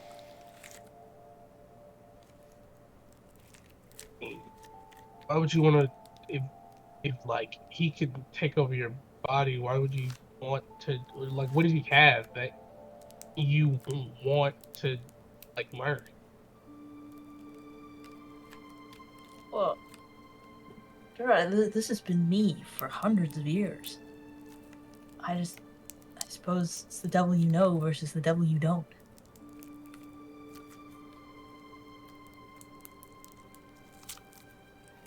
Plus, I mean, obviously he's powerful, and to get anything done in this world, you need power.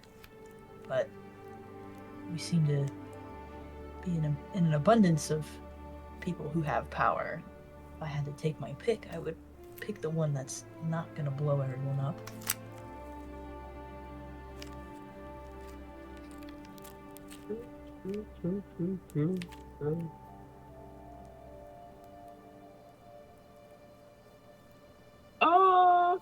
This sounds a lot like I can't really. I mean, the best I think I can do is maybe last a couple of seconds and try to beat the voice out of your head if it comes to it. But honestly, I I don't know what my abilities are really good for anymore. So I don't think that's. Oh, don't worry, Duradon. I'll make good decisions, and Kipley, you do not have to hop at me anymore. Part of me is just a little afraid. I don't know what it's like to live in a body. Never really been in a body.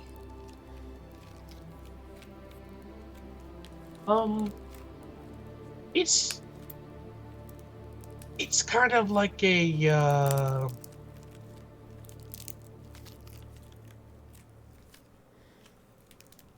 I mean, it feels really natural. You won't really. It's as long as you don't.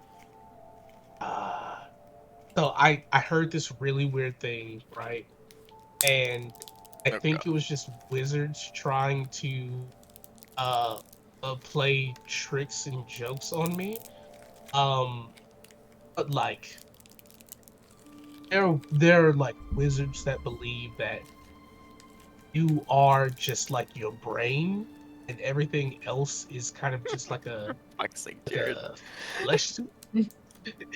Um, and like really, I tried to explain to them. I was like, hey, you are your soul. That's Hey, everything. man. That's everything. I hate it here. I want to go home. Wait, what does this have to Uh, do with being in a body? oh well, I mean, depending on what your belief of like what it is. Like for some people, the body is just like it's a like for me, it feels like a whole unit. It feels like no one piece is any more than the other. But I guess like if you believe that you're just kind of like your brain, I guess, but you'll feel trapped inside yourself. I don't really know how it goes. Um, All I am is a soul. Everything else seems like unnecessary excess, if that makes sense. And to have this weight added onto me, it's scary. I wish there was a different way to go about this, and I could just see what it's like before having to commit to it for the rest of my suddenly mortal life. uh, You possess somebody? You see, as soon as you say possess, his eyes narrow, and his gaze travels over to you, Turadon. I could. I don't, off of principle, but I could.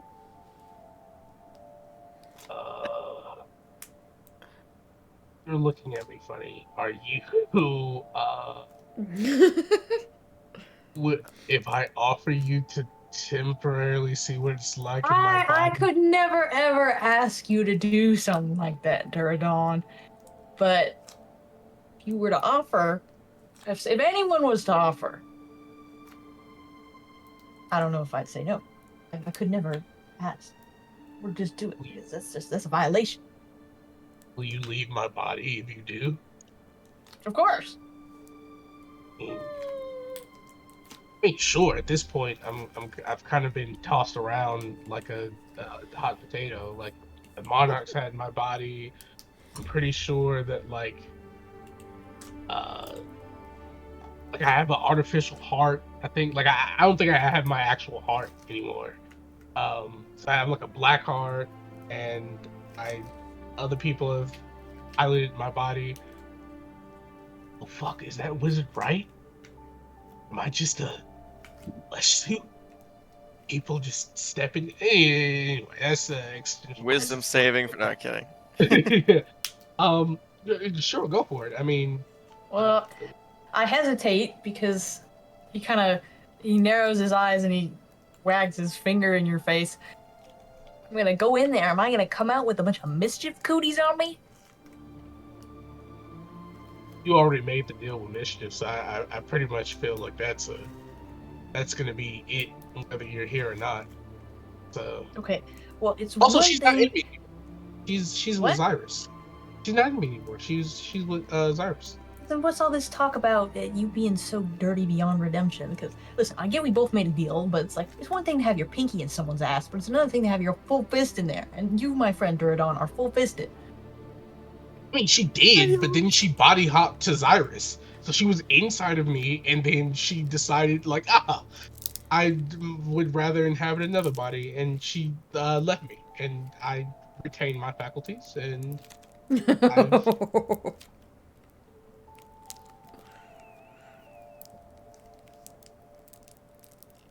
She's Is there a been way in to me. verify this? Listen, I am in the business of getting mischief's cooties, for lack of a better word, off of me. So, maybe I'll hold off for my sake. I'll just, I don't know, follow this or whatever. That's fine. You do a roll call of the voices in my head, and I'm pretty sure that she's not actively one of them currently. All right, let's go for it then. Let's see it. All right, I'll mentally check in. Roll call. Who- Who's my guiding spirit right now? Dawn, it is me, the DM. You fucked up. Um, you get no response.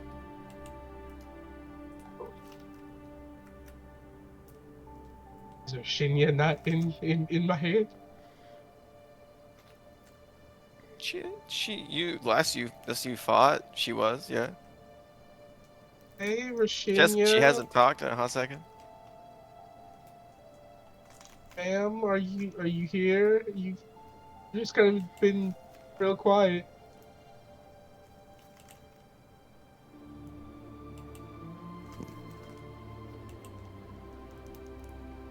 And like a few moments pass, and you get.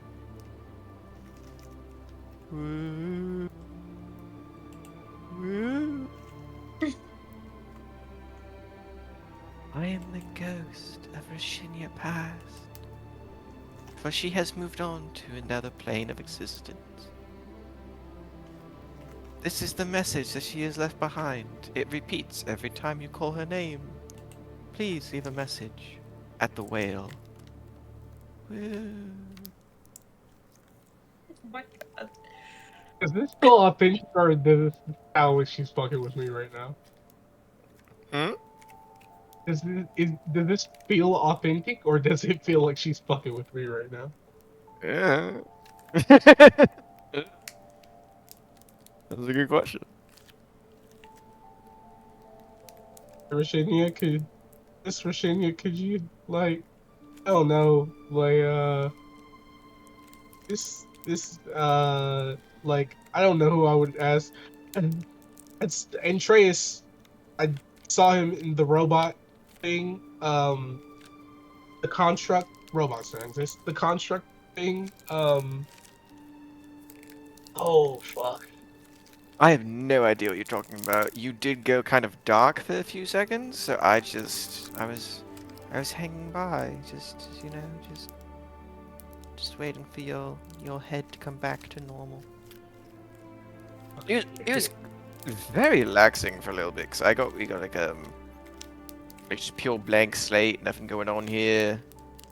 It's like no requests from you, just kind of relaxed for like 10 minutes or so. That's fair. That's super fair. Are there any other people in there with you? I think we've had this conversation before, Duradon. Not how it works. We don't converse with each other in your head. It's either we are here, separately aiding you, or we are in our home resting place, depending on what aspect of the world we put ourselves towards. Okay. Oh. Well, thank you for continuing to be here. You know, if you left, that would be actually really sad. I don't think you you thank me for my service, but I don't think I could leave if I wanted to. You trapped me here, Duradon, forever. I'm not gonna process that. In I don't. agony, in pain, in suffering. I have to watch you go to the bathroom, Duradon. Oh, It's Do you horrible. actually? It smells rancid. Get No, your wait, gut hold checked. on. But like, oh, You need a healer. You need a healer. no, Take a look. please do. Commission someone, Oh anyone, I beg you. no, Miss Virginia. It's Do you like awful. you close your eyes or like? I'm joking. Okay. Oh dear God. I do have the capability to do so, though. Oh I please can don't. watch. Please don't. I could always be watched. Oh, that's gonna make certain times awkward. That's. Oh. You feel the presence leave your mind as she straight up Homer Simpsons into the great abyss. And I'll call for anybody else that might be in my head that's not me. You feel a brief step in, and as Andreas peeks his head and goes, no, I'm still here. I'm here. We talked a few moments ago. I helped you out with your Welcome woodland back. spirit. You're welcome. Yeah, welcome back. Nice to have you I again. didn't leave. It's just she just didn't want me talking for a while because of obvious reasons. Wait, so when I thought I lost you because you Oh, I'm were. still there. Very much so. Yeah, that was fucking traumatizing. You understand that I thought that I lost. That's kind of fucked. Listen. You chose to trust a stranger over me who I've helped you throughout your entire life. And she got you stabbed in the butt, stabbed in the heart by my own body. So lesson learned. Listen to me next time. That's fair. That's I'm just saying I'm a literal voice of reason for a reason. true. You push me to do good things, awful things. Fuck that. I make you do smart things. I may not be the most intelligent person in the world, but I've seen a lot of shit. So I genuinely know what is a good course of action. I warned you. I tried to warn you multiple times. but you bunkered up with a little divine avatar of a little. Uh, I'm trying to say this in a nice way because I don't know if she can hear me. Monarch side piece. I don't know. However you want to say it. Spray it. Your choice.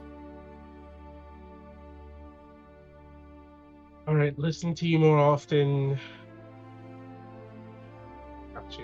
If you Thank you. have a question on something, just ask. I've seen a lot in the world, so I can be very helpful with knowledge base. Which I was very, very proud of you that you knew that it was the slumbering thickets, ironwood trees. It was the guardian. That was very adorable. I thought you wouldn't get it, but you did. Barely, Thank but you got there. I All found you. right. I saw the search process of you trying to remember, and you got really stuck on just like basic historical monuments that I advised you to visit. Literally, like that was your first like few months in. Listen, I created a name for myself. I was the Savage Hunter. The woods and learning things about the woods weren't my priority. Yeah, well, Sorry. should have been. Maybe you could have met them sooner. That's right. You're making a lot of sense in a really quick Oh, time. oh, it's like I'm almost really good at my job. Is there anybody Homer else in my Simpson. head? Also, Homer Simpson's away into the void. Ah, right. Monarch of Mischief, ma'am, are you here? You get no response. Okay. He laughs at himself. He's like, "All right, there are two people in my head aside from myself." Who? And you do, as you say that, there's a brief pause. You're like, ah. And you hear a third voice enter your Does he say that out loud? head. There's a brief pause as you say that, and a third voice enters your head going, I do want to inform you that I am also here. As the Iron Thickets Guardians is still present. It's like, I was unaware of how many occupants that you had in here. I am not going to be speaking very much, as our connection is faint, unless you are nearby. But I did what it felt wrong to not say anything. Hey, welcome. I can act as like a little in between for you and Atreus. I'm sure there's a They lot have maybe. they have passed on. I am unable to visit their realm. Oh, I, however, can sense their presence, and it is quite calming. yes. Yes. Virginia is a very lovely woman, and Trace is a very wise, druidic individual. You would have loved him. Would have been a great person. Um, I met them on multiple occasions. oh, oh. Okay. Shit. They walked over my corpse many times, Oh. Okay. unknowingly so. Okay. All right. That's really sad. I gotta get you. I mean, Uh, you have also done the same, following your memories.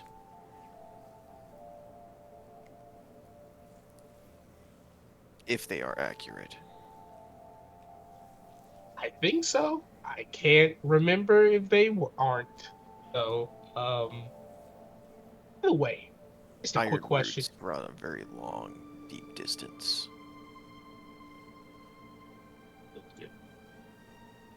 So the good iron roots. That brings me into what I'm going to ask next. Yes, How do we feel about blood? You know, there's iron in blood, iron roots. I am not overly fond of how you bled on me for the first time us communicating.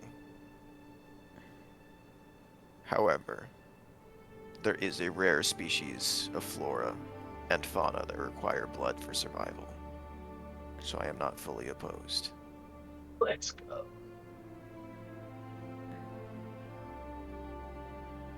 I can adapt. It may take some time for us to learn how to work together. I am Yeah, of pull it. nature, and you are of blood and man and meat. And those things were not born or created together for each other. However, meat thrives in the form of prey animals. Even the hunters themselves that roam through the woodlands. From wolves, bears, all sorts of lovely creatures consume one another. I don't see how it would be any different with you. Hey, no, I'm loving how we're adapting. I'm here for it. You would also have to remember that the amount of blood that you exude, expend, however you would like to put it, to activate your chemographic arts, would easily be quadrupled, potentially quintupled for the size of which you would be compensating for. I am much larger than you. My body alone, only a small portion was used to create this being that you used as a catalyst to speak with me. It will take time for the toll to set in, but you will feel it, and it will be quite evident.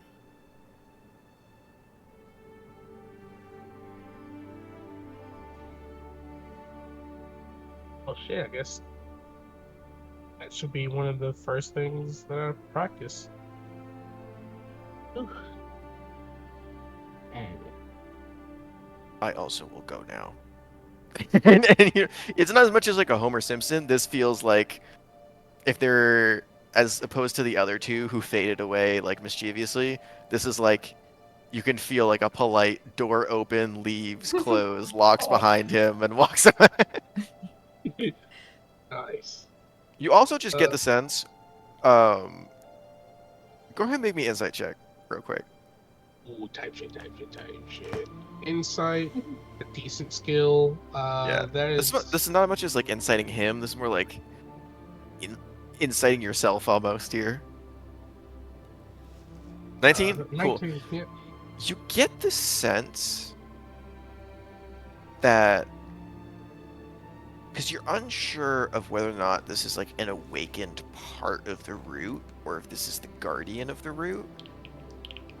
And the way it talks sounds like it's way too intelligent to be a tree. Because you know most like awakened creatures, especially after learning how druids 101, they have like a lot of awakened sentient part of the creatures, or sentient part of the wood, excuse me, that act as like communicators with them. So they don't always have to cast speak with animals, speak with plants, and they can just speak with druidic and sylvan to communicate what's going on, to keep count of the hierarchy of the food chain, needs any balancing, things like that. So like they awaken parts of the forest regularly, and you're like, you have a moment where you're like, huh, this is a very smart tree. For some reason, it seems a little too intelligent to just be an awakened aspect of it, and it might actually be like something far greater than what you were originally thinking. You don't understand what it is or anything past that, but you just get a little inkling that it's not just a spell that made this thing smart. That's all. But, is there anything else that you want to do? Yeah, I'll look towards Mustang. Correction, there are three, and they don't like to talk a lot, so you're good. Who are they exactly? Uh, the Archdruid Master that let me kill him to end the cycle of competitive war between our clans, his wife, and the guardian. What a colorful bunch. Okay, but not mischief. So, you ready? I'll go for it. All right. He kind of just walks into Duradon as if he were walking through a wall, except he doesn't come out the other side. As the... Oh, God, okay. As you begin the process to attempt possession, I don't know why all I can think of is football. They now have possession of the Duradon. The enemy team is running down. It goes through. The process goes through, and you do feel dirt on your physical form while you're still conscious. Your physical form begins to fill with soot, ash, and this uncomfortable feeling of like you need a violent cough. Like it feels like you are suffocating, and you very well might be. You are unsure. This is the first time this has happened. That something feels like this too. It's like you got close to drowning a few times in the campaign. This kind of feels like that, but with smoke inhalation. And as you're suffocating and in that point of aspect, you see like the hands begin to move on its own. Your head kind of turns around a little bit. But Mustang, I want you to go ahead and make me a wisdom saving throw, please. Oh, me. Okay. Yeah, as you're beginning the process for the first time in a long 14? time. 14? Cool. So here's what happens. You dive in to Durdon. While you are inside, there is a moment where while you were testing out the limbs, so to say, you get the same kind of feeling of dread that you got, and you're in that feeling of uncertainty, and your mind immediately flashes back to the golden scabbard, the golden collar, excuse me, where you were in your room and you got the same feeling. And the next thing you know, a certain orcish man turned to mush. Oh boy. And you immediately find yourself leaving the body only a few moments after you enter it, and kind of scuttling away. Like, it's not like a clean exit. You like throw yourself out of him as you feel what could be a potential ignition. Again, you don't feel the need to breathe, but you can feel like a heaving feeling of anxiety, of like you can see like the chest beginning to puff out rapidly, and like the smoke itself beginning to just exude this chaotic uncertainty of what form it's trying to take. And it dies down after a few moments. There's just this awkward silence that hangs in the air.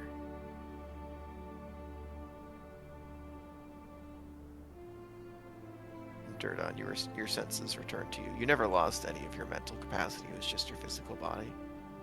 You do kind of cough up a little extra smoke on the way out after Mustang left. Oh, how that was quick. How was it? Mustang. He's doubled over with his hands on his thighs. Like, oh, Papa no likey.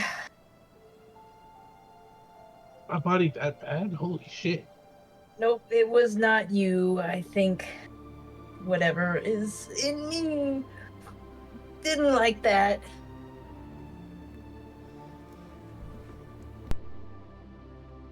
Like, it doesn't want you to have a new body. I don't know. And he will straighten out and kind of dust himself off, ironically. Um, More dust just spreads across the room. yeah. I felt that way back at the Golden Scabbard. You know how, maybe you heard, maybe you didn't. It sounded like you guys had way bigger fish to fry. That fish being terrorism. But I may or may not have burned the place down on accident.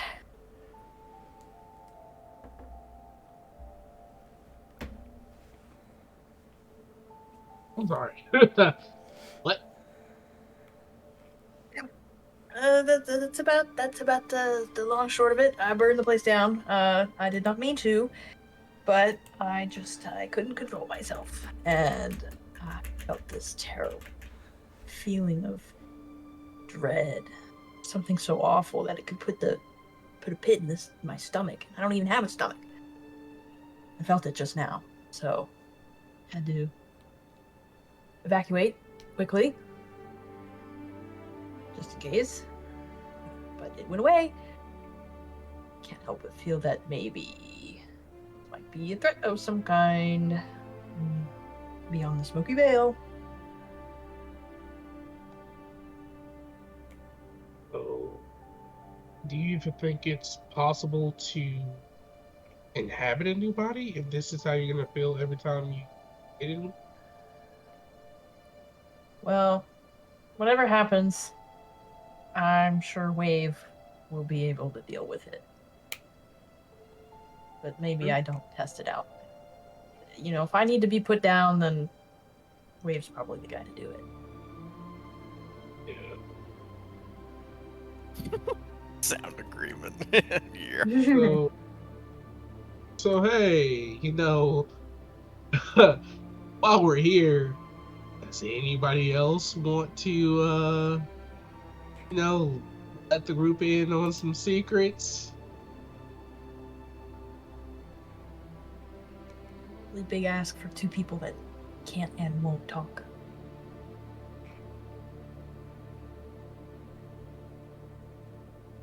That's fair.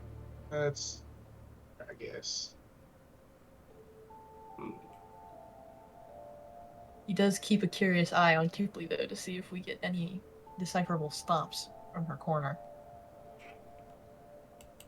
Ooh. Oh, wolf. She's just Get a wolf. like kind of been listening the entire time, whether with her ears or her internal ear, and just you kind of watch her fingers kind of slow at one point with the twisting. And then you just see the fingers kind of tighten, twist a final time, and you see the lock of hair kind of break off a bit at the end.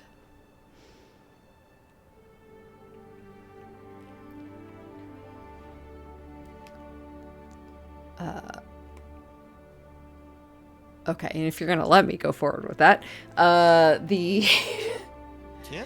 it kind of the lock of hair kind of forms almost into like, oh, this is so bad, into like a bone, almost like the rib of a baby, and Whoa! Good baby killer. just there's a lot of thoughts going through her head, and she just kind of reaches backwards before she fully turns around and almost like blindly reaches for Mammoth and like tucks the bone into like an inner pocket of his somewhere.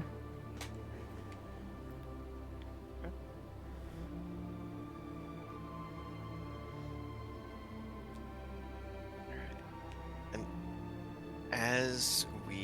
as you put the lovely and adorable little token of the Bone Mother into his pocket, that will not give any child nightmares. As we come to a close for tonight, and you all can begin to undergo your long rests.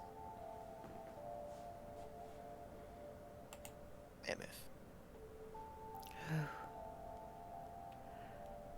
as you are stuck in this state between life and death, and more confused more than anything else of why a creature you assumed of nature and very much like yourself, of seemingly isolated and nature-oriented background would turn you away like this. Your mind is left a blank and empty void, and the only thing that you can see is darkness. However, in the darkness, there is a twinkle of some light being shed. A sight that you are very familiar with as the person who lived outside of cities their entire life. Stars have been the only thing that have been consistent for you.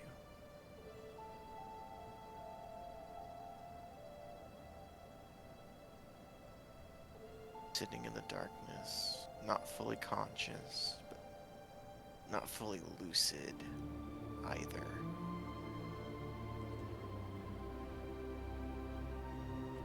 You see as the distant lights and the distant twinkles that do keep your imagination lit up and active.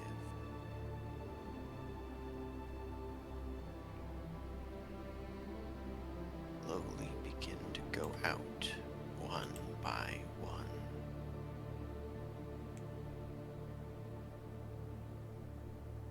And because you have a high enough passive perception, you notice it is not the lights fading or turning off. It is something moving in front of them and eating them as they disappear, and you see the lights vanish with no trace left behind.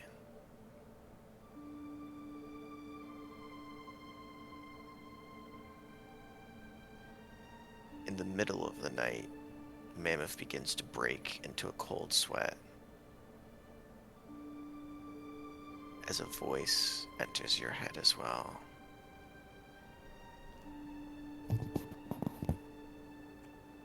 One that is completely unfamiliar.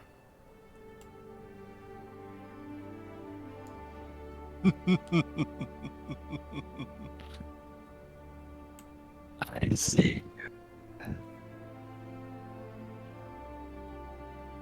That's where we're gonna go ahead and end tonight's session. Wait, what did he say? Hello? Hello? What? We'll pick I up there forgot next the week, cliffhanger. folks. That's wild. Fucking cliffhanger. Oh my god.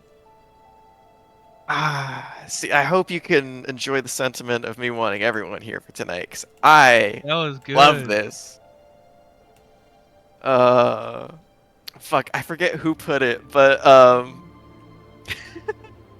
was doing I was trying to decide on what voices I wanted to do for each of the characters, for each of the for the walkers tonight, and I was trying to find one for Mordred.